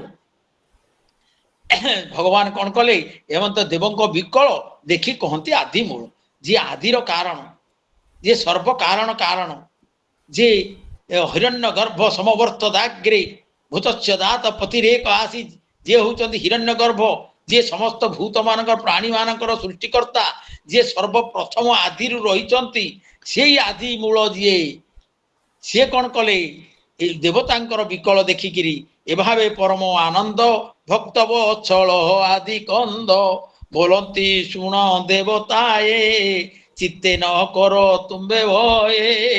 দেবতা মানক অভয় প্রদান করছেন ভগবান নারায়ণ। ମୁଁ ଆଦ ଯୋଗ ମାୟା ବଳେ ଅମୃତ ଆଣି ଦେବି ହେଳେ। ମୁଁ ଯୋଗ ମାୟା ବଳରେ, ମୁଁ ତ ଯୋଗ ମାୟାକୁ ଧରି ଆସିଥାଏ। ପାଖରେ ଥାନ୍ତି ଯୋଗ ମାୟା। ଭଗବାନ ହଉଛନ୍ତି ପରମ ବ୍ରହ୍ମ, ସିଏ ହଉଛନ୍ତି ମାୟା ଶୂନ୍ୟ, କିନ୍ତୁ ଥାନ୍ତି ତାଙ୍କ ପାଖରେ ଯୋଗ ମାୟା। ତେଣୁ ସିଏ ଯୋଗ ମାୟା ବଳରେ ଅମୃତକୁ ଆଣିକି ଦେବି କହିଲେ। ଯୋଉ ମାୟା ବଳରେ ନାରଦ ମଧ୍ୟ ଫସି ଯାଇଥିଲେ। ଯୋଉ ମାୟା ସମସ୍ତଙ୍କୁ ଘୋଟି ଦେଲା, ଏଇ ସଂସାରକୁ ଘୋଟି ଯାଉଛି। ବ୍ରହ୍ମା ଶଙ୍କର ଏଥିରୁ ବାଦ ଯାଇନାହାନ୍ତି। ସେଇ ଯୋଗ ମାୟା ବଳରେ ଅମୃତ ଆଣିଦେବି ହେଳେ। ତତ୍କ୍ଷଣେ ଅସୁରଙ୍କ ଦେହେ କିବା ପଶିଲେ ମାୟା ମୋହେ। ସାଙ୍ଗେ ସାଙ୍ଗେ କଣ କଲେ? ଭଗବାନ ଯେଉଁଭଳି ଭାବରେ ସମୁଦ୍ର ମନ୍ଥନ ହେଲା ବେଳେ ଶକ୍ତିହୀନ ହେଇଗଲେ ଦେବତା ଏବଂ ଅସୁର, ତାଙ୍କରି ମଧ୍ୟରେ ପ୍ରବେଶ କରିଗଲେ। ମନ୍ଦର ପର୍ବତରେ ପ୍ରବେଶ କରିଗଲେ ଏବଂ ବାସୁକ ଦେହରେ ପ୍ରବେଶ କରିଗଲେ। ସେ ସର୍ବଜ୍ଞାତା, ସେ ଜ୍ଞାତା ଜ୍ଞେୟ ଏବଂ ଅନାଦି ଅନନ୍ତ କାରଣ, ସେ ସର୍ବବ୍ୟାପକ ସର୍ବଶକ୍ତିମାନ। ତେଣୁ ସିଏ କଣ କଲେ? ଯିଏ ସେଇଭଳି ପ୍ରବେଶ କରିକି ବଳ ପ୍ରଦାନ କରିଥିଲେ, ବିଶାଳ ମନ୍ଦର ପର୍ବତକୁ ଟେକି ଆଣିବା ପାଇଁ ନିଜେ ଧରିକି ଚାଲି ଆସିଲେ। तेणु तत्क्षणात कौन कले असुर देहरे माया मोह भाव प्रवेश करगले ताकू घोटीगला माया मोह असुर मान तत्क्षणे चित्ते क्रोध होई एक आरेके गर्व बही ताक मनरे जेतेबेले क्रोध आसीगला एक आरेक माने दैत्य मानक मध्य गोल आरंभ हो गला जो दैत्य धनंतर हाथ अमृत कुंभ छड़े कि नहीं थिला सी प्रथम अमृत पान करने को इच्छा कला दाबी कला ताकू अन्य दैत्य माने विरोध कले क्रमे दुई दुई दल हो गले दुई दल मध्य कली आरंभ हो गला आरंभ हो बड़ुआ दैत्य माने कली रे एपरी माति गले जे अमृत पान करिवार सुविधा कहीं पाई पारे ना तेणु दुई दलक मध्य घोर कली चलला तत्क्षण चित्ते क्रोध होई एक आरेके गर्व बही ताक मनरे क्रोध जात हला एक आरेक को अमृत पान करिए बोली कली रे अन्य जन को बाधा देले केही काहा को न गणती मुआगे भक्षी भी बोलती तेणु केही काहा को गणना कले ना भल मद भाई बंधु कुटुंब यही कहीं क्या नहीं तेणु जदि यही भली भाव आम घरे मध्य गंडगोल चली जहाँ घरे भाई माने एपरी दैत्य मानक भली कली तकराल करती ता घर कई जने आ ज्ञानामृत भक्ति अमृत पाई करती ना से घरे सत्संग हुए ना जो घरे देखी दिए भाई भाई भितर कली हो बहु गुड़ाक परस्पर भितर कली होती शाशु बहु भितर कली चली से घरे आ ज्ञानामृत कौन सत्संग हबनी ज्ञानामृत हबनी पूजा पाठ तो हो पार पूजा चली यार कली चली तेणु भाई भाई मध्य यही भितर जो भाई भाई थे असुर मैंने एक होते अमृत पान करने भगवान तो माया मोह भितर प्रवेश पशि जाती तेणु क्रोधांध होने कई क्या गणना कले ना देवों भाग आग देवा किए बोले आम्भे जे भकिया किए कहते देवता मान भाग आग देदेवा आमे तापर भकिबा किए कहते आमे आग भक्षण करवा देवता मान को पछरे देवा तेणु आंभर तुले देवे दुखी के मते भकिबा उपेक्षी बड़े आणिलु सुधा कुंभ ए मत कही महादंभ किए महादंभ रे कहूँ आम तो बड़े बड़े आम नहीं आसिलु कहीं क्या न गणती समर्थपणे पचारत निज निजर समर्थ निज निजर सामर्थ्य को शक्ति पराक्रम को देखे कली चलेले कौन कले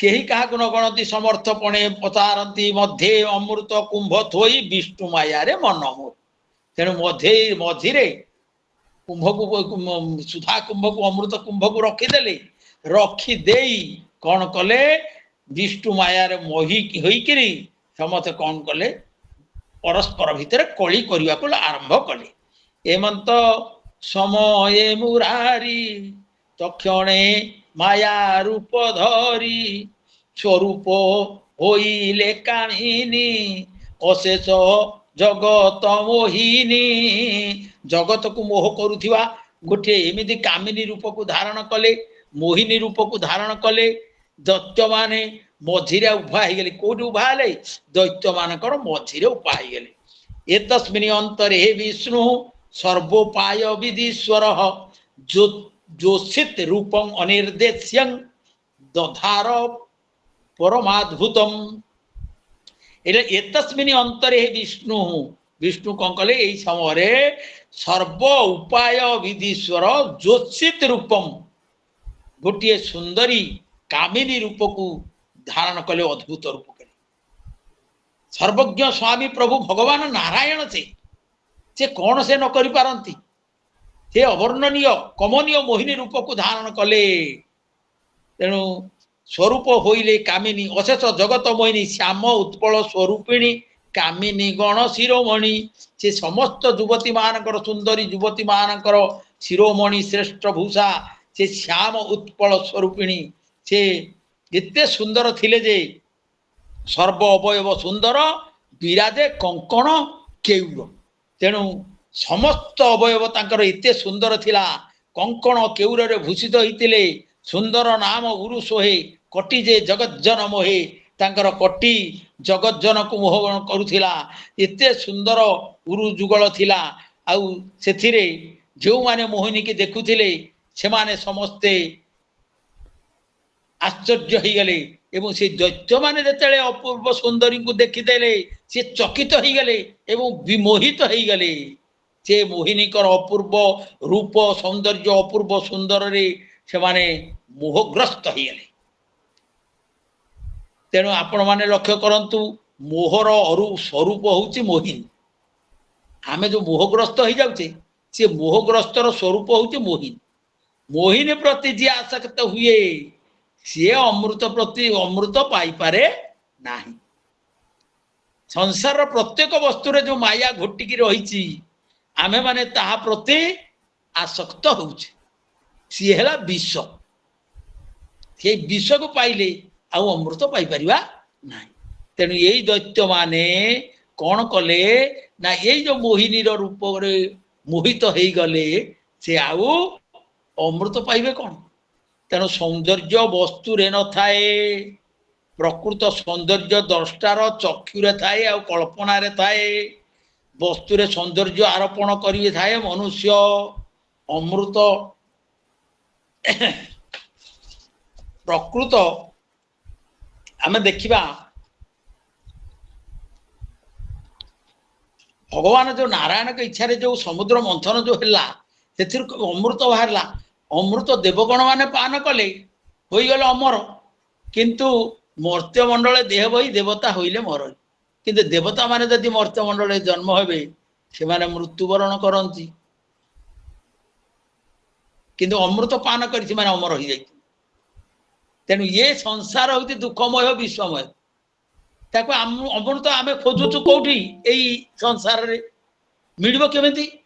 आपण लक्ष्य करंतु आमे कोन कहूचे ना जगन्नाथंकर नयनामृत को पान करतु। आम जगन्नाथंकर अधरामृत को आमे देखु नयन रे तांकर नयनामृत अधर रे अधरामृत चरण रे चरणामृत आ तांकर चरित होची चरितामृत तांकर प्रसाद होची महाप्रसाद निर्माल्य होची अमृत।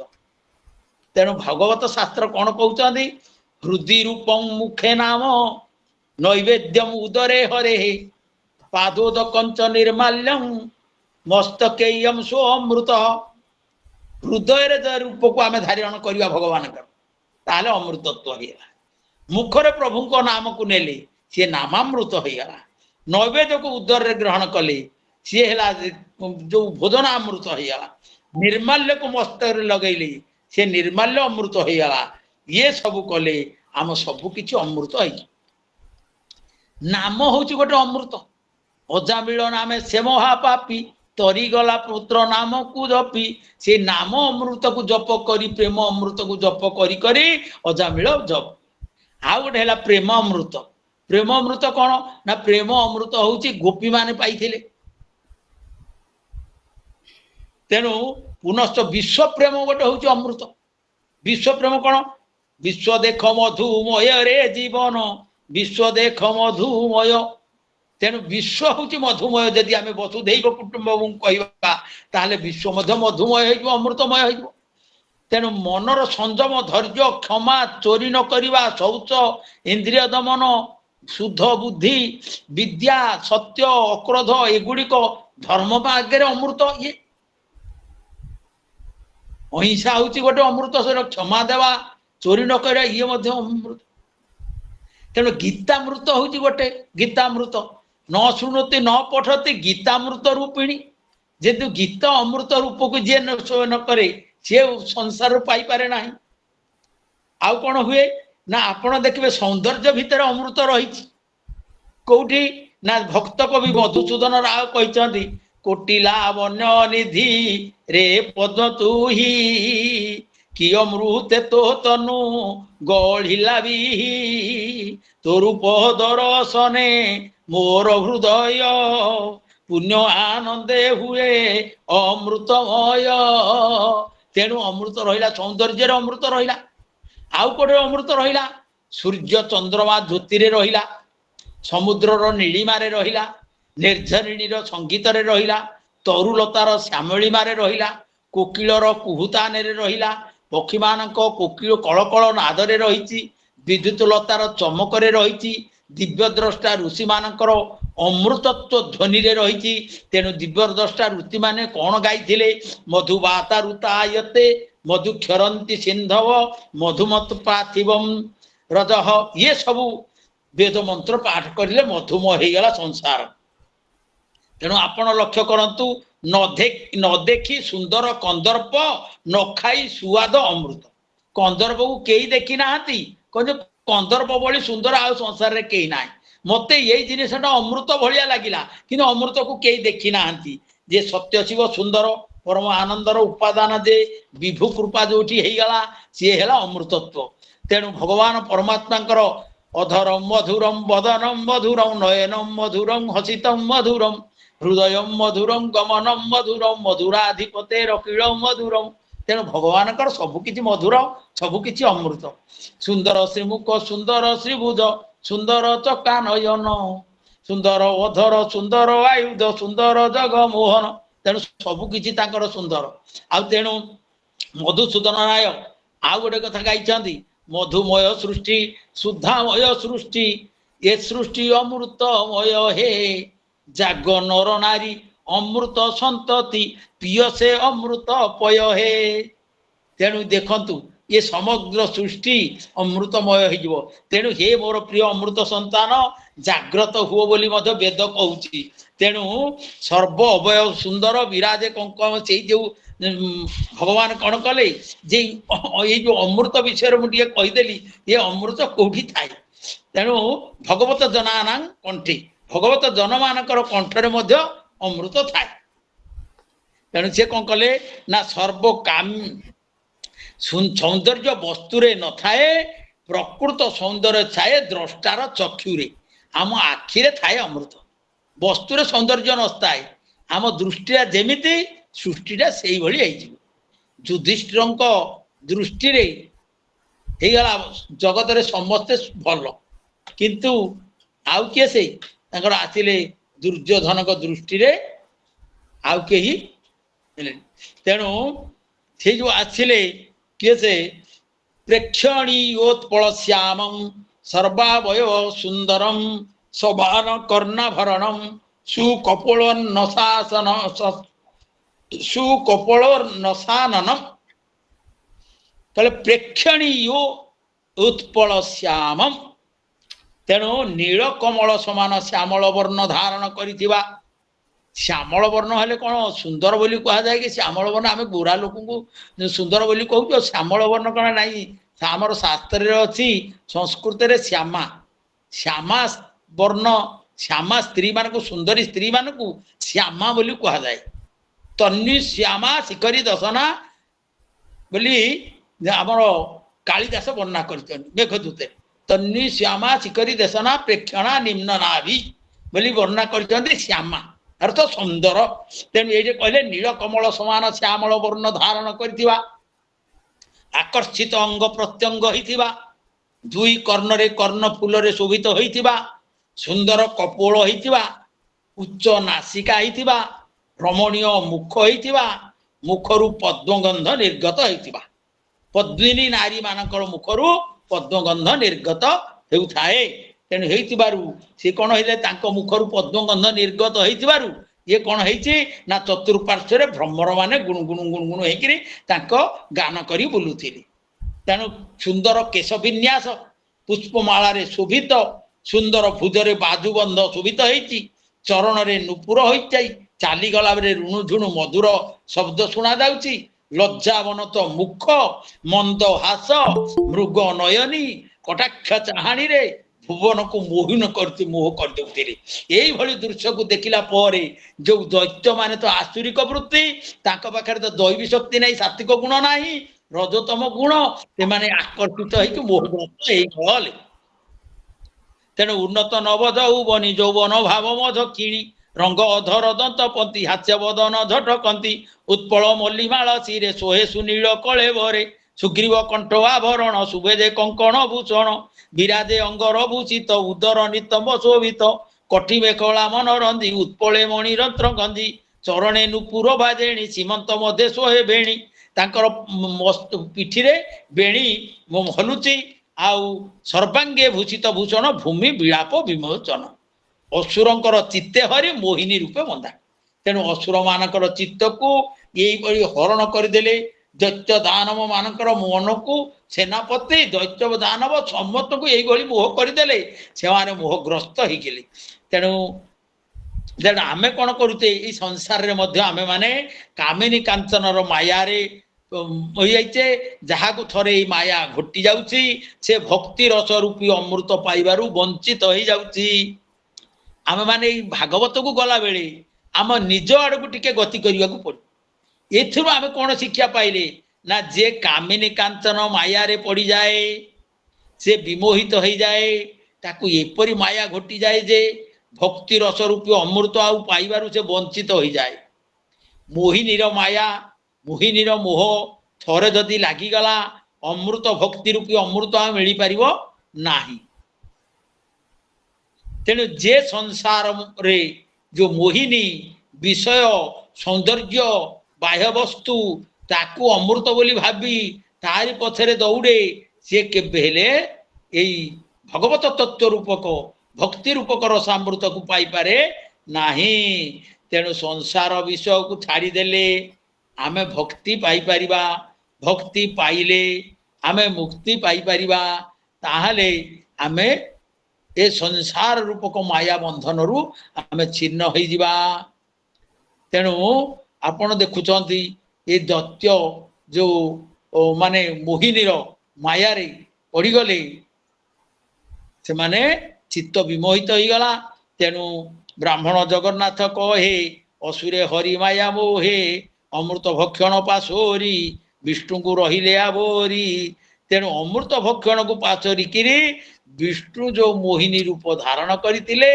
सेही मोहिनी रूप को से केवल चाहि रहिले ताकू आबुरी तारी पछरे ही गोड़ेले मोहिनी भगवान दैत्य को अमृत न देवा उचित बोली भाभी से कौन कले ये दैत्य माने होचनी महापापी एमानकू अमृत पान करने को जदि देदेवा से माने अमरत्व पाइबे अमरत्व पाईगले उन्मत्त अहंकारी होइजिबे तेणु कदापि अहंकारी मदमत्त जो माने गर्वी से मानकू यही भली जो अमृत को देवा उचित नुहे यह देले संसार अनिष्ट हो तेणु जहाँ पाखे सात्विक गुण रही जहाँ पाखे दैवी संपद रही जे अहिंसा क्षमा अस्तेय ये जो सब गुड़ाक वर्णना कराई से गुड़िक जे सहित संपर्क दया संतोष जहाँ पाखे रही क्षमा जहाँ पाखे रही से मानू ही अमृत प्रदान करवा उचित तेणु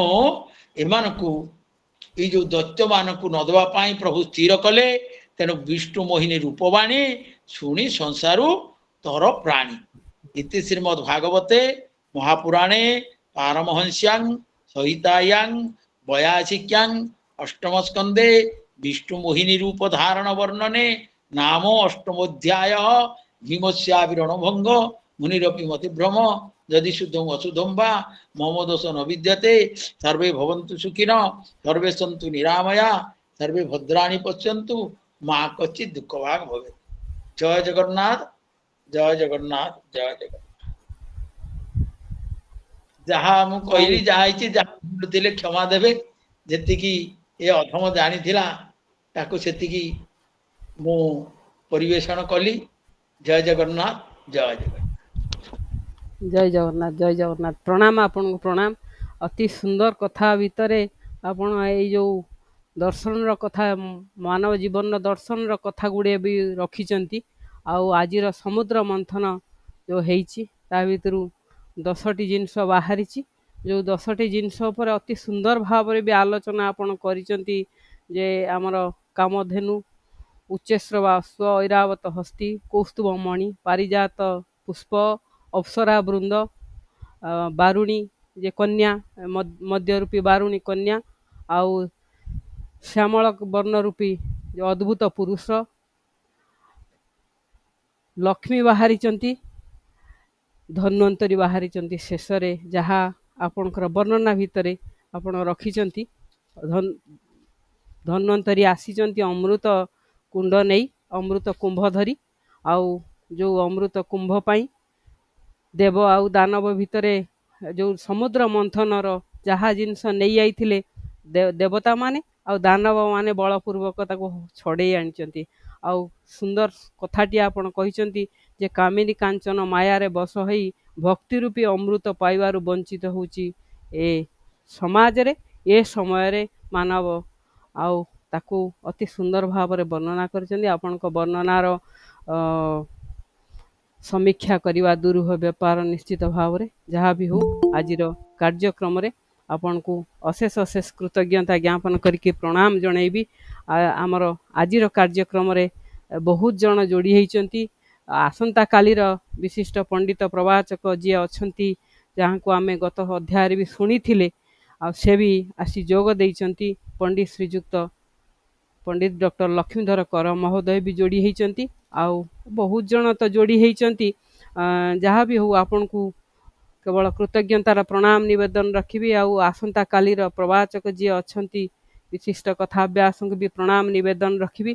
ଆଉ ଆଜିର କାର୍ଯ୍ୟକ୍ରମରେ ସାମିଲ ହୋଇଥିବା ସମସ୍ତଙ୍କୁ ଆଉ ଥରେ ନିଶ୍ଚିତ ଭାବରେ ସମସ୍ତଙ୍କର ନାମ ସ୍ମରଣ ପୂର୍ବକ କୃତଜ୍ଞତା ଜ୍ଞାପନ କରିବି। ଆମ ସହିତ ଉପସ୍ଥିତ ଅଛନ୍ତି ପଣ୍ଡିତ ଶ୍ରୀଯୁକ୍ତ ସୂର୍ଯ୍ୟ କୁମାର ପାଣିଗ୍ରାହୀ ମହୋଦୟ, ପଣ୍ଡିତ ଶ୍ରୀଯୁକ୍ତ ଆଜିର କଥାଭ୍ୟାସ ପଦ୍ମନାଭ ପାଣିଗ୍ରାହୀ ମହୋଦୟ, ପଣ୍ଡିତ ଶ୍ରୀଯୁକ୍ତ ରାମଚନ୍ଦ୍ର ନନ୍ଦ ମହୋଦୟ, ପଣ୍ଡିତ ଶ୍ରୀଯୁକ୍ତ ଅନାଦିଚରଣ ମାହାଳି ମହୋଦୟ, ପଣ୍ଡିତ ଶ୍ରୀଯୁକ୍ତ ଲକ୍ଷ୍ମୀଧର କର ଆଜ୍ଞା, ପଣ୍ଡିତ ଶ୍ରୀଯୁକ୍ତ ଭାବଗ୍ରାହୀ ମିଶ୍ର ମହୋଦୟ, ପଣ୍ଡିତ ଶ୍ରୀଯୁକ୍ତ ଚଣ୍ଡାଳ ମିଶ୍ର ମହୋଦୟ, ଆମର ପୂଜ୍ୟ ବାବା ପଣ୍ଡିତ ଶ୍ରୀଯୁକ୍ତ ଶ୍ୟାମ ସୁନ୍ଦର ଦାସ ମହୋଦୟ, ପଣ୍ଡିତ ଶ୍ରୀଯୁକ୍ତ ଗୋବର୍ଦ୍ଧନ ପ୍ରଧାନ ଆଜ୍ଞା, ପଣ୍ଡିତ ଶ୍ରୀଯୁକ୍ତ ଶକ୍ତିପଦ ମିଶ୍ର ଆଜ୍ଞା, ବେଦାନ୍ତାଚାର୍ଯ୍ୟ ପଣ୍ଡିତ ଶ୍ରୀଯୁକ୍ତ ଗୋପାଳକୃଷ୍ଣ ପଣ୍ଡା ମହାଭାଗ, ପଣ୍ଡିତ ଶ୍ରୀଯୁକ୍ତ ରାଜକିଶୋର ମିଶ୍ର ମହୋଦୟ, ପ୍ରଫେସର ଡକ୍ଟର ନୀଳକଣ୍ଠ ତ୍ରିପାଠୀ ଆଜ୍ଞା, ପଣ୍ଡିତ ଶ୍ରୀଯୁକ୍ତ ଅମରେନ୍ଦ୍ର ପ୍ରସାଦ ନନ୍ଦ ମହୋଦୟ, ଆଉ ତତ୍ସହିତ ଗଣେଶ୍ୱର ବେହେରା ମହୋଦୟ, ପବିତା ତ୍ରିପାଠୀ ଅପା, ଆମର ପ୍ରମୋଦ କୁମାର ସ ମହୋଦୟ, ଶଙ୍କର ପ୍ରସାଦ ପଣ୍ଡା ଆଜ୍ଞା, ଆମର ମା ସଂଯୁକ୍ତା ରାଉତ ମହୋଦୟା, ଅଳକା ଭଉଣୀ, ଅନୁସୟା ଭଉଣୀ, ଅନିଲ ସାମଲ ମହୋଦୟ, ଅନୁପମା ନାଥ ଶର୍ମା ଅପା, ଅର୍ଜୁନ କୁମାର ସାମଲ ଭାଇ, ସାଇ ତୃପ୍ତି ଦାସ ମହୋଦୟ, ବନଲକ୍ଷ୍ମୀ ମହାନ୍ତି ମହୋଦୟା, ଭୋଗୀ କୁંવର ମହୋଦୟ, ବିଦ୍ୟୁତ ପ୍ରଭା ମିଶ୍ର ମହୋଦୟା, ବିନୋଦିନ ଦାସ ମହୋଦୟା, ଦେବଦୁଲାଲ ଦାସ ମହୋଦୟ, ବୀରକିଶୋର ନାୟକ ମହୋଦୟ, ବିଷ୍ଣୁପ୍ରିୟା ପଣ୍ଡା ଅପା, ବିଷ୍ଣୁପ୍ରିୟା ପାଣିଗ୍ରାହୀ ମହୋଦୟ, ଦେବେନ୍ଦ୍ର ଆମର ସଭାପତି ଦେବେନ୍ଦ୍ର କୁମାର ନାୟକ ମହୋଦୟ, ଚନ୍ଦ୍ରିକା ଅପା, ଆମର ଜ୍ୟୋତିକା ଭଉଣୀ, ପ୍ରଶାନ୍ତ ଭାଇ, ଅପରାଜିତା ସାମଲ, ଅପରାଜିତା ମହାନ୍ତି ଭଉଣୀ, ଅପରାଜିତା ସାମଲ ଭଉଣୀ, ବିରଞ୍ଚି ବହିଦାର ମହୋଦୟ, ପ୍ରଫୁଲ୍ଲ ଭାଇ, ରତିନାରାୟଣ ଭାଇ, ଆମର ମା ସୁଷମା ମା, ରବୀନ୍ଦ୍ରନାଥ ପଣ୍ଡା ଆଜ୍ଞା, ରେଣୁକା ଭଉଣୀ, ଶକୁନ୍ତଳା ମହୋଦୟା, ସରୋଜ କୁମାର ମିଶ୍ର ମହୋଦୟ, ସ୍ନେହ ମିଶ୍ର ମହୋଦୟା, ଶ୍ରୀକାନ୍ତ ଘଡ଼େଇ ଆଜ୍ଞା, ସୁଶ୍ରୁତ ଓତା, ଗଣେଶ ଜେନା ମହୋଦୟ, ଗଣେଶ୍ୱର ବେହେରା ମହୋଦୟ, ଜଗନ୍ନାଥ ଷଡ଼ଙ୍ଗୀ ମହୋଦୟ, ବିକେ ମିଶ୍ର ମହୋଦୟ, ତପନ କୁମାର ବିଶ୍ୱାଳ ମହୋଦୟ, ସୁଷମା ମା, ଆଉ ପଣ୍ଡିତ ଶ୍ରୀଯୁକ୍ତ ଯୋଗେଶ୍ୱର ମିଶ୍ର ମହୋଦୟ, ସମସ୍ତଙ୍କୁ ଅଶେଷ ଅଶେଷ କୃତଜ୍ଞତା ଜ୍ଞାପନ କରିବି। ପରେ ପରେ ଆଉ ଯେଉଁମାନେ ବି ଯୋଡ଼ି ହୋଇଛନ୍ତି ସମସ୍ତଙ୍କୁ ମୋର ଶବ୍ଦର ପ୍ରଣାମ। ଆଜିର ଏ ପବିତ୍ର ସତ୍ସଙ୍ଗରେ ସମସ୍ତେ ଉପସ୍ଥିତ ହୋଇ ଏ କାର୍ଯ୍ୟକ୍ରମ, ଏ ସତ୍ସଙ୍ଗ, ଏ ଭଗବାନଙ୍କର ଅମୀୟ ଗାଥା, ଏ କଥା ନିରନ୍ତର ଭାବରେ ଚାଲୁଥିବା ଆଉ ଆପଣମାନେ ସଦୟ ଉପସ୍ଥିତ ଦେଇ ଏ କାର୍ଯ୍ୟକ୍ରମକୁ ସଫଳ କରିଥିବାରୁ ଆଉ ଥରେ କୃତଜ୍ଞତା ଜ୍ଞାପନ ପୂର୍ବକ ଆମର ଆଜିର ବିଶିଷ୍ଟ କଥା ଅଭ୍ୟାସକୁ ଦୁଇପଦ କୃତଜ୍ଞତାର ଶବ୍ଦ ସୁମନ ଅର୍ପଣ କରିବା ପାଇଁ ମୁଁ ନିବେଦନ ରଖିବି। ଆମ ସହିତ ଉପସ୍ଥିତ ଅଛନ୍ତି ପଣ୍ଡିତ ଶ୍ରୀଯୁକ୍ତ ସୂର୍ଯ୍ୟ କୁମାର ପାଣିଗ୍ରାହୀ ଆଜ୍ଞା। ନିବେଦନ ରଖୁଛି ପଣ୍ଡିତ ଶ୍ରୀଯୁକ୍ତ ସୂର୍ଯ୍ୟ କୁମାର ପାଣିଗ୍ରାହୀ ଆଜ୍ଞା ଆଜିର ପୂଜ୍ୟ କଥା ଅଭ୍ୟାସକୁ ଦୁଇପଦ ଶବ୍ଦ ସୁମନ ଅର୍ପଣ କରିବେ। ସୁସ୍ୱାଗତ ଆପଣଙ୍କୁ। ओम नमो भगवते वासुदेवाय। ओम गुरु ब्रह्मा गुरु विष्णु गुरुदेव महेश्वर गुरु साक्षात् परम ब्रह्म तस्मै श्री गुरवे नमः। ओम वाग्देव्यै सरस्वती नमः। ओम विघ्न विनाशाय गणेशाय नमः। आजिर पावनी संध्याय 172तम आवासी भागवत सत्संगरे उपस्थित साहित्यिक कविबंधु परिवार मान्यवर सभापति देवेंद्र कुमार नायक महोदय, सम्मानिया संपादिका श्रीमती प्रणति महापात्र महोदय, उपसभापति श्रीयुक्त प्रफुल्ल कुमार दास महोदय, सह संपादिका श्रीमती बनलक्ष्मी महोदय, राज्य संयोजिका श्रीमती रीता अपराजिता महांती महोदया, मान्यवर उपदेष्टा मंडली, चिराचरित भाव में आसर प्रवचन दे आसुवा महामहिमा पूज्य बरेण्य कथा व्यास महोदयगण और हरिकथामृत पिपासु विद्वान विदुषी भक्तजन समस्त को सान बड़ द्वेषादेश न रखी आभूम दंडवत प्रणाम जनाऊे। आज कथाव्यास को दुईपद कृतज्ञता जनावा पूर्व समस्त को स्वागत जनाऊे। अन्य दिन मानक भली आज आम जड़े अनन्य अद्वितीय प्राज्ञ ज्ञानदीप्त सुभक्ता को पाइचु कथाभ्यास आसन रे। से आउ कहीं नुहंती, से होचंती परम पूज्य पंडित पद्मनाभ पाणिग्राही महोदय। तांको मुहरु आमे अनेक थर श्रीमद् भागवत गीता, श्रीमद् भागवत और स्कंद पुराण मध्य शुणीचु। से महाशय चरण कमल रे भक्तिपूत प्रणति निवेदन करी तांको पई दुई पद कथा रखिबी। आज आलोच्य विषय थिला अष्टम स्कंदर अष्टम अध्याय समुद्र मंथर द्वितीय पर्याय ठारू विष्णु मोहिनी रूप धारण और मोहिनी कन्या रूप लावण्य कामातुर असुर मानकर अमृत भक्षण कथा विस्मरण पर्यंत। तार पूर्वरु महोदय गत अध्यायर अर्थात सप्तम अध्यायर टिके पूर्वभाष विशद भाव में आलोचना कर देछन्ते। तांको मो सेतपई धन्यवाद जनाऊे।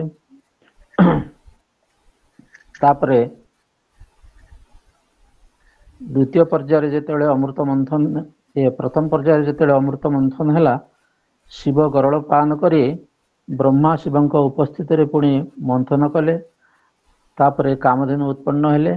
सेठी उपस्थित ब्राह्मण माने जो माने ब्रह्मवेत्ता अग्नि पूजन रे धूरीण सामर्थ्य यज्ञ उद्देश्य जगतर मंगल पाई कामधेनु को नहीं गले, अर्थात भगवान से प्रदान कले। से या सुंदर भाव में वर्णना करचंती। तृतीय मंथन बेल को उच्चेश्वर अश्व आविर्भाव हेले क्षीर समुद्र तांको बड़ी लोभ नयर देखिले। तेणु सेटा इंद्रंकर योग्य हेले मध्य भगवान बलि को देदेले। तापरे चतुर्थ मंथन हैला। चतुर्थ मंथन ऐरावत हस्ती उत्पन्न होला। ऐरावत हस्ती सूक्ष्म दृष्टि हूँ आत्मदृष्टि अमृत दृष्टि। अमृत दृष्टि रे देखिले भगवान कर प्राप्ति हो बोले महाशय सुंदर भाव में बुझेले। ये ऐरावत हस्ती पुणे छल इंद्र को प्रदान करदेले भगवान। पंचम मंथन पुणी है। पंचम मंथन रे सुशोभित सुशुरभित पारिजात पुष्प उपजिला। पुणे सीटा आपण चाहे इंद्रंकर नंदनकानन को चलीगला। एथिरे भगवान रहस्य अंतर्निहित रही। तापरे षष्ठ मंथन बेल को सुंदरी अप्सरा वृंद उत्पन्न हेले। स्वर्ग रे इंद्र भुवन रे मिलिले। तापरे कौस्तुभमणि कल्पवृक्ष इत्यादि उत्पन्न हेले। कौस्तुभमणि को भगवान हृदय धारण कले। तापरे परवर्ती समय रे देवता माने दुखित होई से मंथन क्रिया को टिके बंद कर देवा पई चाहिए, किंतु तथापि परवर्ती समय कौन आमको मिल पार बोले आशा रखी पुणी मंथन कार्य निपुण हेले। यही अमृत शुभ लग्न रे लक्ष्मी उपजिले। तांकर रूप लावण्य देखी समस्त मनरे लोभ आसिला। तेणु असुर मानकर कुदृष्टि रक्षा करने इंद्र सांगे सांगे काल विलंब न कर रत्न आसन आनी पाद तले थोदेले। लक्ष्मी बसिले। वैदिक विधि विधान अनुसार पवित्र तीर्थ जल पाद प्रक्षालन कले और अभिषेक कराइले मुनि माने। महा आडंबर रे अभिषेक क्रिया संपन्न हैला। एथिरे पंडित महाशय टिकिनिकी भाव में जहाँ वर्णना करचंती तांकर पाद प्रक्षालन किए कौन आनिला एवं अभिषेक किए कौन आनिले से कथा सुंदर भाव में ପୁଙ୍ଖାନୁପୁଙ୍ଖ ଭାବରେ ଆଲୋଚନା କରିଛନ୍ତି। ତାପରେ ତାଙ୍କର ଅଭିଷେକ ପରେ ତାଙ୍କର କ୍ଷୀରାବ୍ଧି ମା ରମା କ୍ଷୀରାବ୍ଧି ମାନେ କ୍ଷୀର ସମୁଦ୍ର ତାଙ୍କର ଜନନୀ ହିସାବରେ ସେ 2ଟି ପୀତବସନୀ ଦେଲେ ଏବଂ ତା ସହିତ ତାଙ୍କର ଗୋଟେ ଅମ୍ଳାନ ପଦ୍ମମାଳା ଦେଲେ ମାତା ହିସାବରେ। ଆଉ ପିତା ବରୁଣ ମଧୁପ ଭ୍ରମଣର କରୁଥିବା ମଧୁ ପଙ୍କଜହାର ତାଙ୍କର ଗଳାରେ ଦେଲେ। ତାପରେ ବିଶ୍ୱକର୍ମାଙ୍କ ଦ୍ୱାରା ନିର୍ମାଣ କରାଯାଇଥିବା ବିଭିନ୍ନ ପ୍ରକାର ତାଙ୍କର ଶାରୀରିକ ଅଳଙ୍କାର ଭୂଷଣ ମାନେ ଦେଲେ ବରୁଣ ଦେବ। ଏତିକି ବେଳେ ଲକ୍ଷ୍ମୀଙ୍କର ସୌନ୍ଦର୍ଯ୍ୟରେ ଅଭିଭୂତ ହୋଇ ସମସ୍ତଙ୍କର ମନ ତାଙ୍କ ଆଖି ତାଙ୍କ ଆଡ଼କୁ ବିଶେଷ କରି ଅସୁରମାନଙ୍କର ସେ କୁଦୃଷ୍ଟିର ଶିକାର ହେଲେ। ଏହି ସମୟରେ ଲକ୍ଷ୍ମୀ ଭଗବାନଙ୍କର ଗଳାରେ ତାଙ୍କୁ ବରଣ କଲେ ପଦ୍ମହାର ଦେଇକରି ଏବଂ ଟିକେ ସଲ୍ଲଜ ବଦନରେ ତାଙ୍କ କୋଳରେ ବସିଗଲେ। ଏଥିରେ ଦେବତାମାନେ ଅସନ୍ତୁଷ୍ଟ ହେଲେ ମଧ୍ୟ ଆଉ କିଛି କରିପାରିଲେ ନାହିଁ। ତାପରେ ବାରୁଣୀ ସେଥିରେ କନ୍ୟା ବୋଲି ଲେଖା ଅଛି। ପ୍ରବାଚକ ମହାଶୟ କହୁଥିଲେ ସେଟା କନ୍ୟା ନୁହେଁ ମଦ୍ୟ ବୋଲି।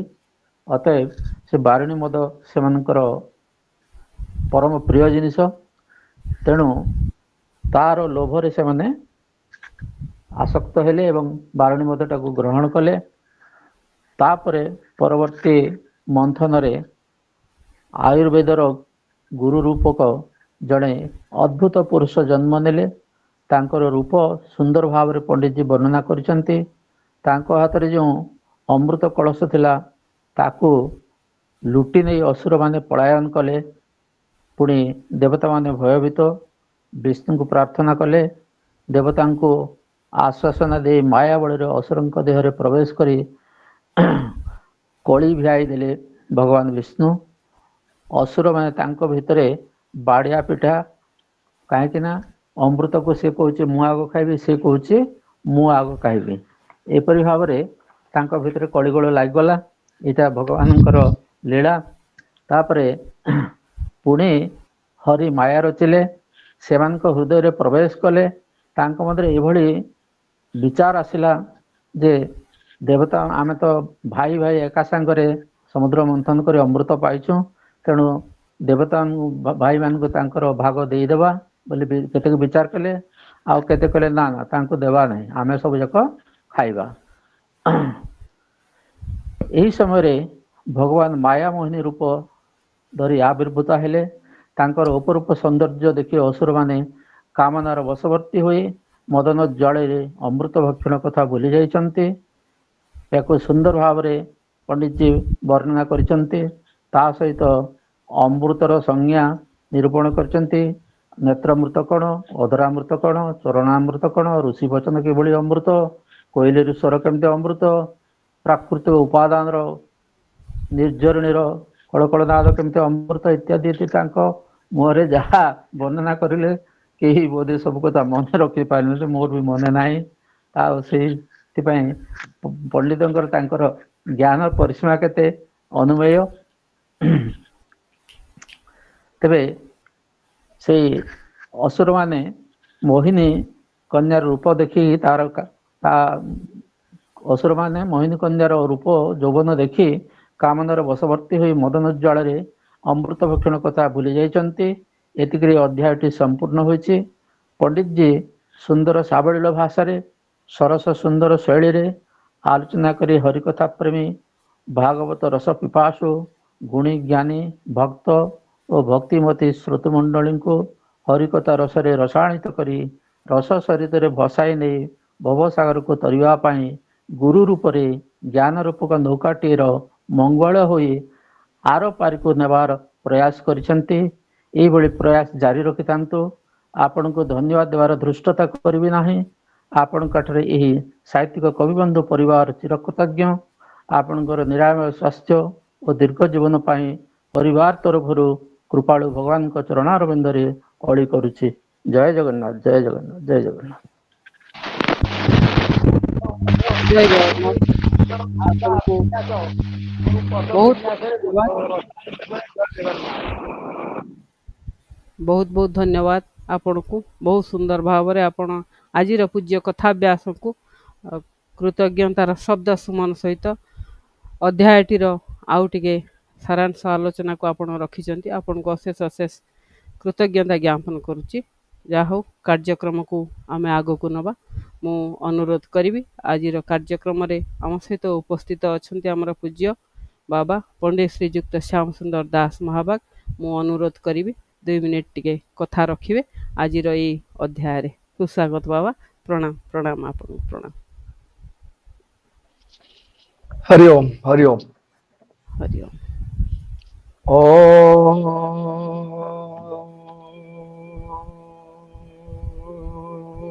ओम नमो भगवते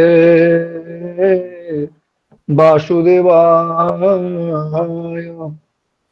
ओम नमो भगवते पुरुषोत्तमाय। ओम नमो भगवते श्रीनंदनंदनाय। हरि ओम।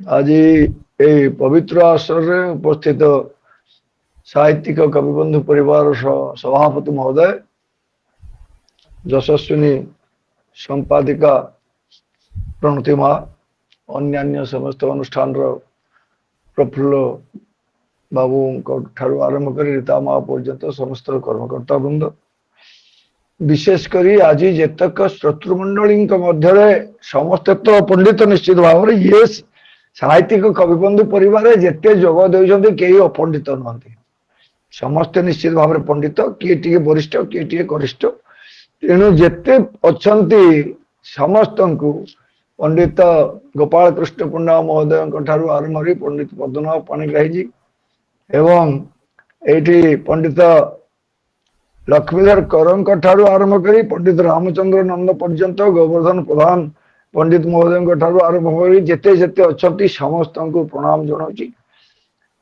पंडित पद्मनाभ पाणिग्राही जहाँ कहले कहबार तो किसी ना आकु पुणी पिला पाठ पढ़े अभ्यस्त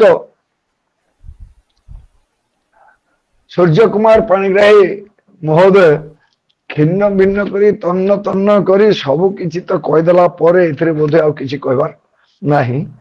तेबे ये मूढ़ को जत 2 मिनिट मिली ये 2 मिनिट जहाँ से आहरण कर 2 मिनिट किछि कहूछि। बहुत सुंदर भाव में पंडित जी आज ये जो समुद्र मंथन कथा आरंभ करी शेष कर बहुत कथा से कही। तेबे गोटे कथा लक्ष्मी को लक्ष्मी जिते बड़े समुद्र उद्भूत हेले तांकर सौंदर्य तो देखिक समस्ते निश्चित भाव में अभिभूत होती। लक्ष्मी क्या वरमाला देवे एटा निजे निजे चिंता कले क्या देवी एते अच्छे एमान भितर क्या देवी समस्त को देखीदे देखिक क्या मुह को तो चाहूना मन भर विचार कर एमान भीतर तपस्वी निश्चय बहुत अच्छा किंतु तपस्वी गुड़ाक क्रोधी नाई यांक भीतर ज्ञानी अच्छा बहुत बहुत ज्ञान ये ज्ञानी गुड़ाक होती समस्ते आसक्त विषयासक्त ज्ञान थिले कौन हम भी नाई एतरा बहुत गुड़ा महान व्यक्तित्व अच्छा किंतु एमाने समस्ते कामासक्त कामर अधीन तांकु मध्य नाई ऐश्वर्यवंत बहुत गुड़ा अच्छा किंतु से ऐश्वर्य जदि अन्यर आश्रय निये ताले लाभ कौन से भी मोर दरकार नाई। धर्माचारी बहुत गुड़े व्यक्तित्व अच्छा किंतु तांको पाखे से धर्म सीना आचरण करती पाखे प्रकृत प्रेमर बहुत बहुत अभाव प्रेम कौन से माने जानती नहीं। आउ वीर तो बहुत वीर अच्छा विराट विराट वीर अच्छा हेले समस्ते कालर अधीन यही काल को जिणिक रहा भाया व्यक्तित्व नाहंती तेणु मु कौन सी वीर को मध्य पसंद करि पारु नाही। एठे बहुत गुड़ा आसक्तिहीन महात्मा अच्छा किंतु से माने अद्वैत समाधि युक्त अद्वैत भाव युक्त अद्वैत समाधि रे सदा बेले लिप्त ସେମାନେ ଭଗବାନଙ୍କର ସଗୁଣ ରୂପ ଦ୍ୱୈତ ଭାବକୁ ଗ୍ରହଣ କରି ପାରିନାହାନ୍ତି, ତେଣୁ ତାଙ୍କୁ ମଧ୍ୟ ମୋର ଦରକାର ନାହିଁ। ପୁଣି କହିଲେ ବହୁତ ଗୁଡେ ଆୟୁଷ୍ମାନ, ବହୁତ ଲୋକ ଆୟୁଷ୍ମାନ ବ୍ୟକ୍ତି ଅଛନ୍ତି, କିନ୍ତୁ ୟାଙ୍କ ପାଖରେ ଶିଳ ନାହିଁ କି ମଙ୍ଗଳ ନାହିଁ। ଆଉ ଯଦି ଯାହା ପାଖରେ ଶିଳ ମଙ୍ଗଳ ଅଛି ତାଙ୍କ ପାଖରେ ଆୟୁଷ ନାହିଁ। ପୁଣି କେତେ ଲୋକଙ୍କ ପାଖରେ ଶିଳ ଅଛି, ମଙ୍ଗଳ ଅଛି, ଆୟୁଷ ଅଛି, ଯଥା ନା ଏଇଠି କହିନାହାନ୍ତି, କିନ୍ତୁ ମୁଁ ଯାହା ଅନୁମାନ କରୁଛି ସେ ହଉଛନ୍ତି ଭଗବାନ ଶଙ୍କର, କିନ୍ତୁ ତାଙ୍କର ମଙ୍ଗଳ ବେଶ ନୁହଁ, ବେଶଟା ଅମଙ୍ଗଳ ବେଶ, ସର୍ପ ଲଙ୍ଗଳା ବେଶ, ସର୍ପ ଧାରଣ କରିଛନ୍ତି। ତେଣୁ ଇଏ ସବୁ ଗୁଣରେ ଭରପୁର, ଅର୍ଥାତ୍ କ୍ରୋଧୀ ନୁହଁ, ଅକ୍ରୋଧୀ, ଅନାସକ୍ତ, କାମ ଭାବ ନାହିଁ, ଅନ୍ୟର ଆଶ୍ରୟକୁ ଦିଅନ୍ତି ସିନା ଗ୍ରହଣ କରନ୍ତି ନାହିଁ, ସେ ହଉଛନ୍ତି ପ୍ରେମମୟ ମୂର୍ତ୍ତି। ଆଉ କାଳ ମଧ୍ୟ, କାଳ ହଉଛି ତାଙ୍କର ଅଧୀନ, ସେ କାଳର ଅଧୀନ ନୁହନ୍ତି, ଅଦ୍ୱୈତ ନୁହେଁ, ସେ ହଉଛନ୍ତି ଦ୍ୱୈତ ଭାବ ସୂଚକ, ସେ ହଉଛନ୍ତି ସଗୁଣ ଆତ୍ମାରାମ, ସଗୁଣ ଏବଂ ଶିଳ ମଙ୍ଗଳ ଯୁକ୍ତ। ତାଙ୍କର ଆୟୁ, ଆରେ ସିଏ ତ ଆୟୁକୁ ଜନ୍ମ ଦେଇଛନ୍ତି, ତାଙ୍କର ଆୟୁ କଥା କଣ କହିବା। ଏବଂ ତାଙ୍କର ଅମଙ୍ଗଳ ବେଶ ନୁହେଁ, ନୀଳାଞ୍ଜନ ଶ୍ୟାମଳ କୋମଳାଙ୍ଗମ ସୀତା ସମାରୋପିତ ବାମ ଭାଗଂ, ଏଇଭଳିଆ ଶାନ୍ତାକାରଂ ଭୁଜଗ ଶୟନଂ ପଦ୍ମନାଭಂ ସୁରେଶଂ ବିଶ୍ୱାଧାରଂ ଗଗନ ସଦୃଶଂ ମେଘବର୍ଣ୍ଣଂ ଶୁଭାଙ୍ଗମ, ଏଇଭଳିଆ ବ୍ୟକ୍ତିତ୍ୱ ଆଉ କୋଉଠି। ମୁଁ ଯାହା ଅନୁମାନ କରୁଛି ଇଏ ସବୁ ଗୁଣ ତାଙ୍କ ପାଖରେ ଅଛି, ହେଲେ ଲୋକଟା ମତେ ଚାହୁଁନାହିଁ। ଦେଖନ୍ତୁ, ଇଏ ସବୁ ଗୁଣରେ ଭରପୁର ଭଗବାନ ବିଷ୍ଣୁ, କିନ୍ତୁ ଇଏ ଲକ୍ଷ୍ମୀକୁ ଟିକେ ଦେଖୁ ବି ନାହାନ୍ତି, ତାଙ୍କ ମନରେ ଦୁଃଖ ରହିଯାଇଛି ସେଇଠି। ଇଏ ମତେ ଲକ୍ଷ୍ମୀ ଟିକେ ଚାହିଁଲେ ସିନା, ଚାହାନ୍ତି ନାହିଁ। ଫିର ବି ଉପଯୁକ୍ତ ପାତ୍ର ଯେତେବେଳେ, ମୁଁ ମୋର ଅଭିମାନଟା ରକ୍ଷା କରିବା ପାଇଁ ଚାହେଁ ନାହିଁ, ସିଧା ଯାଇକରି ଭଗବାନ ବିଷ୍ଣୁଙ୍କ ପାଖରେ ପହଞ୍ଚିକରି ତାଙ୍କର ନିବାସ ସ୍ଥଳ, ଭଗବାନଙ୍କର ବକ୍ଷସ୍ଥଳ ଯୋଉଟା, ସେ ବକ୍ଷସ୍ଥଳକୁ ନିର୍ନିମେଷ ନୟନରେ ଚାହିଁ ରହିଛନ୍ତି। ଇଏ ଭଗବାନ ତ ହଉଛନ୍ତି ଅନ୍ତର୍ଯାମୀ ନା, ସିଏ ବିଷ୍ଣୁ ହଉଛନ୍ତି ଲକ୍ଷ୍ମୀଙ୍କର ସ୍ୱାମୀ, ତେଣୁ ତାଙ୍କୁ ସିଧାସଳଖ ତାଙ୍କ ବକ୍ଷରେ ସ୍ଥାନ ଦେଇଛନ୍ତି। ଏଇଟା ଗୋଟେ କଥା ହେଲା। ଅନ୍ୟମାନେ ତାର ଅର୍ଥ କଣ? ଲକ୍ଷ୍ମୀକୁ ତ ଆମେ କେହି ଦେଖିନେ, ଲକ୍ଷ୍ମୀଙ୍କର ରୂପ ବର୍ଣ୍ଣନା ହେଇଛି ସତ କଥା, କିନ୍ତୁ ଲକ୍ଷ୍ମୀକୁ କେହି ଦେଖି ନାହାନ୍ତି। ଇଏ ଫଟୋରେ ଭଗବାନଙ୍କ ପାଖରେ ଯୋଉ ଲକ୍ଷ୍ମୀ ଅଛନ୍ତି ତାଙ୍କୁ ବିଭିନ୍ନ ରୂପରେ ଆମେ ଦେଖିଛେ, କିନ୍ତୁ ପ୍ରକୃତ ଲକ୍ଷ୍ମୀ କାହା ନିକଟକୁ ଯାଆନ୍ତି ଏଇଥିରୁ ଅନୁମେୟ। ସେ ନିଶ୍ଚିତ ଭାବରେ ଆଉ ତାକୁ ଦ୍ୱିରୁକ୍ତି କରିବେ ନାହିଁ। ଅକ୍ରୋଧୀ ହେଇଥିବ, ଅନାସକ୍ତ ହେଇଥିବ, କାମନା ଯୁକ୍ତ ହେଇନଥିବ, ଅନ୍ୟର ଆଶ୍ରୟ ଗ୍ରହଣ କରୁନଥିବ ଇତ୍ୟାଦି, ପ୍ରେମର ଅଭାବ ନଥିବ, କାଳ ଦ୍ୱାରା କବଳିତ ହେଉନଥିବ, ଅଦ୍ୱୈତ ସମାଧି ଯୁକ୍ତ ହେଇନଥିବ, ଶିଳ ମଙ୍ଗଳ ହୀନ ହେଇନଥିବ, ଆୟୁହୀନ ବି ହେଇନଥିବ, ଏବଂ ଅମଙ୍ଗଳ ବେଶ ଧାରଣକାରୀ ମଧ୍ୟ ହୋଇନଥିବ। ଏଇଭଳିଆ ବ୍ୟକ୍ତି ପାଖକୁ ଲକ୍ଷ୍ମୀ କହିଲେ ବର୍ତ୍ତମାନର ଯୋଉ ଧନ ସମ୍ପତ୍ତି ମଣିଷ ପାଖରେ, ଇଏ ଗୋଟେ ଦିଟା ଯଦି ଏପଟ ସେପଟ ହେଇଗଲା, ଯଦି ଅଧର୍ମାଚାରୀ ହେଇଗଲା, ଯେତେ ଧନୀ ହେଇଥିଲେ ବି ପାର ହେଇଯିବ, ରହିବ ନାହିଁ। ଯଦି ସେ କାମାସକ୍ତ ହେଇଗଲା, 500 କୋଟି ବଲାଙ୍ଗୀରରେ 500 କୋଟି କେବଳ ମୁଦ୍ରା ବାହାରିଲା, ସେଇଟା ଦେଖିକରି ସେ ଏତେ ଲୋଭାସକ୍ତ ହେଇଗଲା, ତାକୁ ଯେତେବେଳେ ଇଡି ବାଲା ଆସିକରି ନେଇଗଲେ, ସେ ସେଇଠି ଜଣେ ସେଇଥିରୁ ମୂର୍ଚ୍ଛା ହେଇକରି ପଡିକରି ମରିଗଲା। ତେଣୁ ୟାକୁ ଆଉ ମୁଁ ବିଶେଷ ବର୍ଣ୍ଣନା କରିବା ପାଇଁ ଚାହୁଁନାହିଁ। ଏଥିରେ ବଡ ସୁନ୍ଦର ଭାବରେ ଇଏ ଭଗବାନ ବ୍ୟାସଦେବ, ୟାଙ୍କ ବ୍ୟତୀତ ଏଇଟା ଲେଖିବ କିଏ? ତାକୁ ଯେତିକି ସମ୍ଭବ ହେଲା ଜଗନ୍ନାଥ ଦାସ, ଅତି ବଡି ଜଗନ୍ନାଥ ଦାସ ଲେଖିଲେ, ଏବଂ ବର୍ତ୍ତମାନ ପୁଣି ଆସିଗଲା। ଯଦି ଏଇଭଳିଆ ବ୍ୟକ୍ତି, ଏଇଭଳି ଜିନିଷ ବ୍ୟକ୍ତିତ୍ୱ ଯାହା ପାଖରେ ନଥିବ, ସେମାନେ କାହାକୁ ପାଇବେ? ବାରୁଣୀ କନ୍ୟା ଲାଭ କରିବେ ସେମାନେ, ଏଥିରେ ତିଳେ ମାତ୍ର ସନ୍ଦେହ ନାହିଁ। ଲକ୍ଷ୍ମୀ ଯେମିତି କନ୍ୟା କି ସମ୍ପତ୍ତି ଆମକୁ ଜଣା ନାହିଁ, ବାରୁଣୀ ମଧ୍ୟ କନ୍ୟା କି ମଦ ଜଣା ନାହିଁ। ବାରୁଣୀ ଶବ୍ଦର ଅର୍ଥ ମଧ୍ୟ ନିଶ୍ଚିତ ଭାବରେ ଯୋଉମାନେ ଲକ୍ଷ୍ମୀ ହୀନ, ଯୋଉମାନେ ଅଲକ୍ଷ୍ମା, ଯେଉଁମାନେ ଲକ୍ଷ୍ମୀ ଯୁକ୍ତ ନୁହନ୍ତି, ସେମାନେ ବାରୁଣୀ ଯୁକ୍ତ, ଏଥିରେ ତିଳେ ମାତ୍ର ସନ୍ଦେହ ନାହିଁ। ମଦ ବୋତଲ ତାଙ୍କୁ ମିଳିଗଲା ମାନେ ଲକ୍ଷ୍ମୀଙ୍କର ଆଉ ଆବଶ୍ୟକତା ନାହିଁ। ତେଣୁ ପଣ୍ଡିତଜୀ ୟାକୁ ମଧ୍ୟ ସେ ମଦ କଥା କହିଛନ୍ତି। ଜଗନ୍ନାଥ ଦାସ କୁହନ୍ତୁ, ଭଗବାନ ବ୍ୟାସଦେବ କୁହନ୍ତୁ, ସେଇ ହିସାବରେ ସେଟା ଲେଖିଛନ୍ତି। ଏଠି ବଡ ସୁନ୍ଦର ଭାବରେ ଏଇଟା ବର୍ଣ୍ଣିତ ହେଇଛନ୍ତି। ୟା ବ୍ୟତୀତ ଜଣେ ମହାନ ଆତ୍ମା, ଜଣେ ମହାନ ନିର୍ଦ୍ଦେଶକ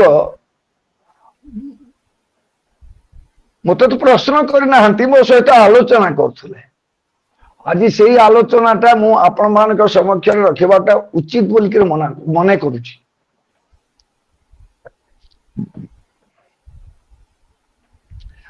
समुद्र मंथन करने मंदर को टेकिक धरिक आसिले देवता एवं टे समय अधिक हो जाऊँगी माँ 2 मिनिट ने 2 मिनिट कही टे अधिक हो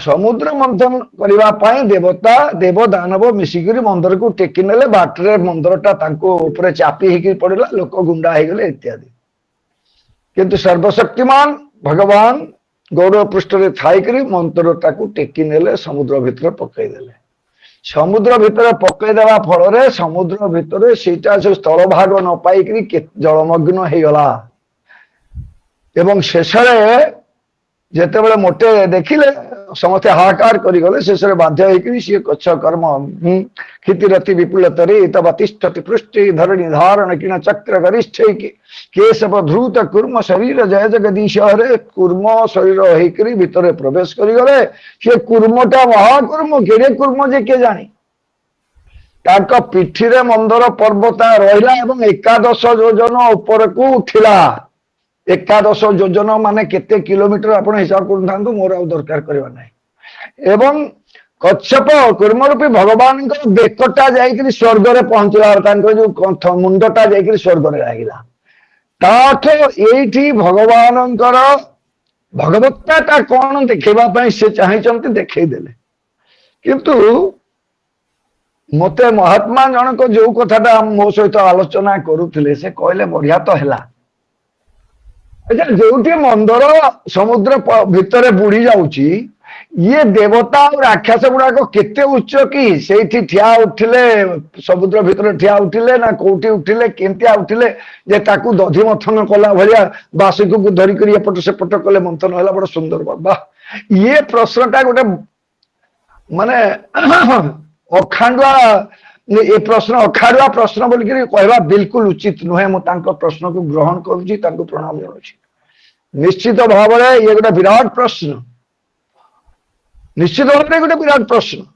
अरे देवता जोटी मंदर पर्वत ठारू कौन देवता मान उच्चता बेसी कि देव दानव मान उच्चता बेसी कि हाँ बेले बेले बेसी कारण दानव मान माया भी शक्ति युक्त ये भूमि ऊपर ठिया उठिले मुंडटा जाकर स्वर्ग भी लगी जाए देवता माने से ही शक्ति युक्त निश्चित भाव ना देवता ही पारते नहीं तेबे से शक्ति थिला कि नहीं से शक्ति प्रयोग करथिले कि नहीं लेखा ही नहीं कोठी लेखा ही नहीं तेणु जदि से शक्ति प्रयोग करिथिबे ताले से माने निश्चित भाव में जल भितर समुद्र भितर ठिया होकर मध्य तल को जाइए मंदर ठारू केते गुण अधिका होते जहाँफल से करें गोटे संभावना द्वितीय संभावनाटा मुझे भी खोजी भी द्वितीय संभावना जल भागर बाहर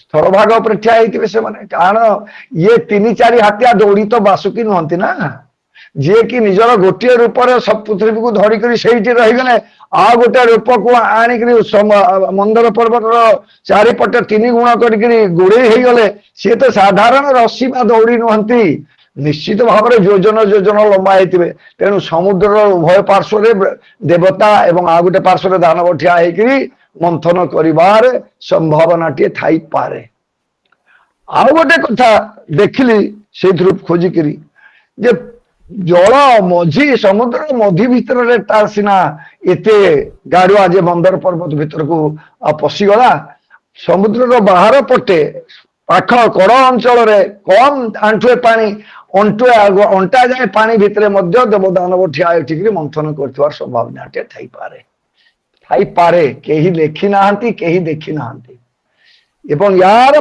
तांकर यही प्रश्न सहित मो मन भितर जो प्रश्न आसिला जोटा कि आज ऐरावत गज बाहर उच्च श्रवा हस्ती अश्व बाहर अप्सरा माने बाहर आहरी बहुत कथा जो देवता माने ठिया करू अधिक उच्च थिले कि बोली प्रश्न टे उठुची मन भितर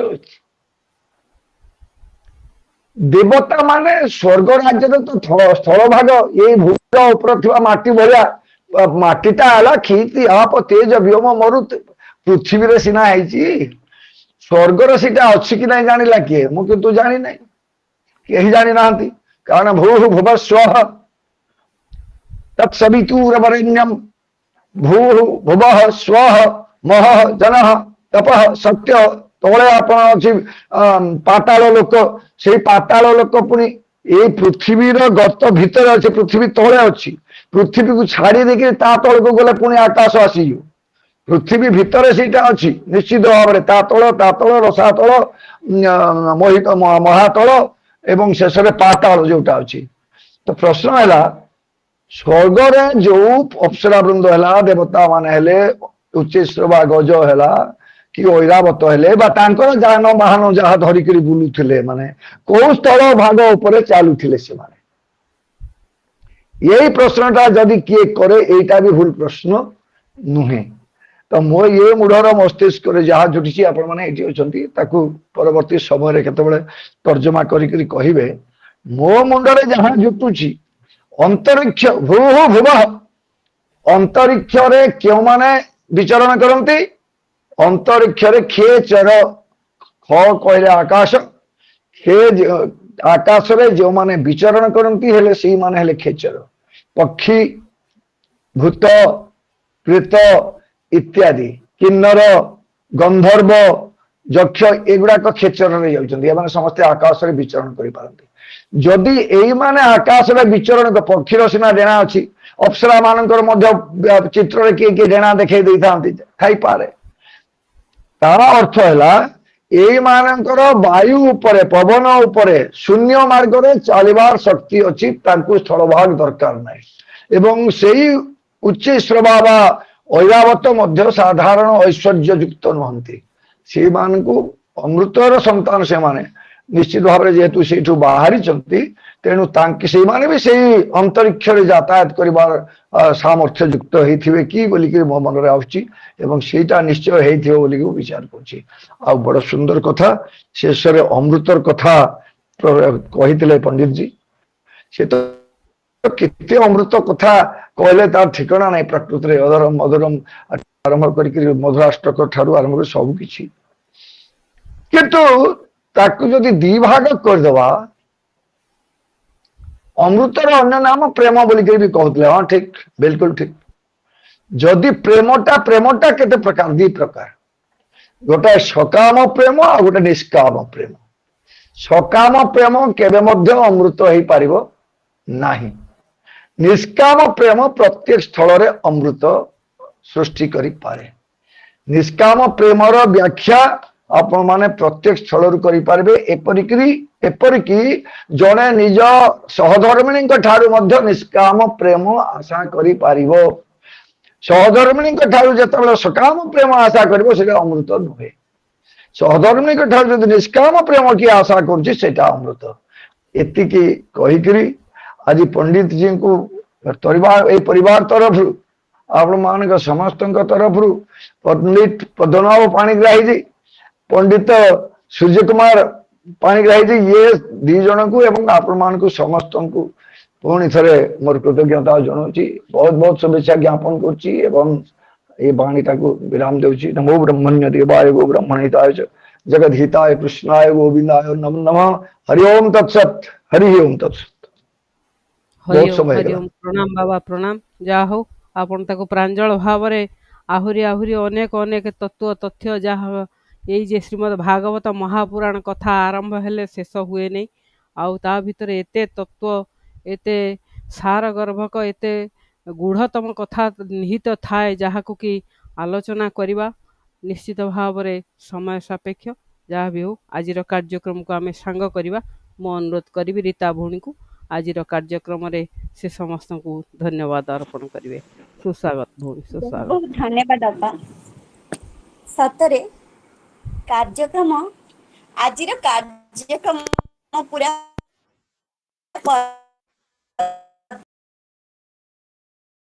ସମୁଦ୍ର ମନ୍ଥନର କଥା, ବ୍ୟାଖ୍ୟା ସୁନ୍ଦର, ଶୁଭେଚ୍ଛା ସୁନ୍ଦର, ବାବାଙ୍କର ଶେଷ କଥନ ବି ସୁନ୍ଦର।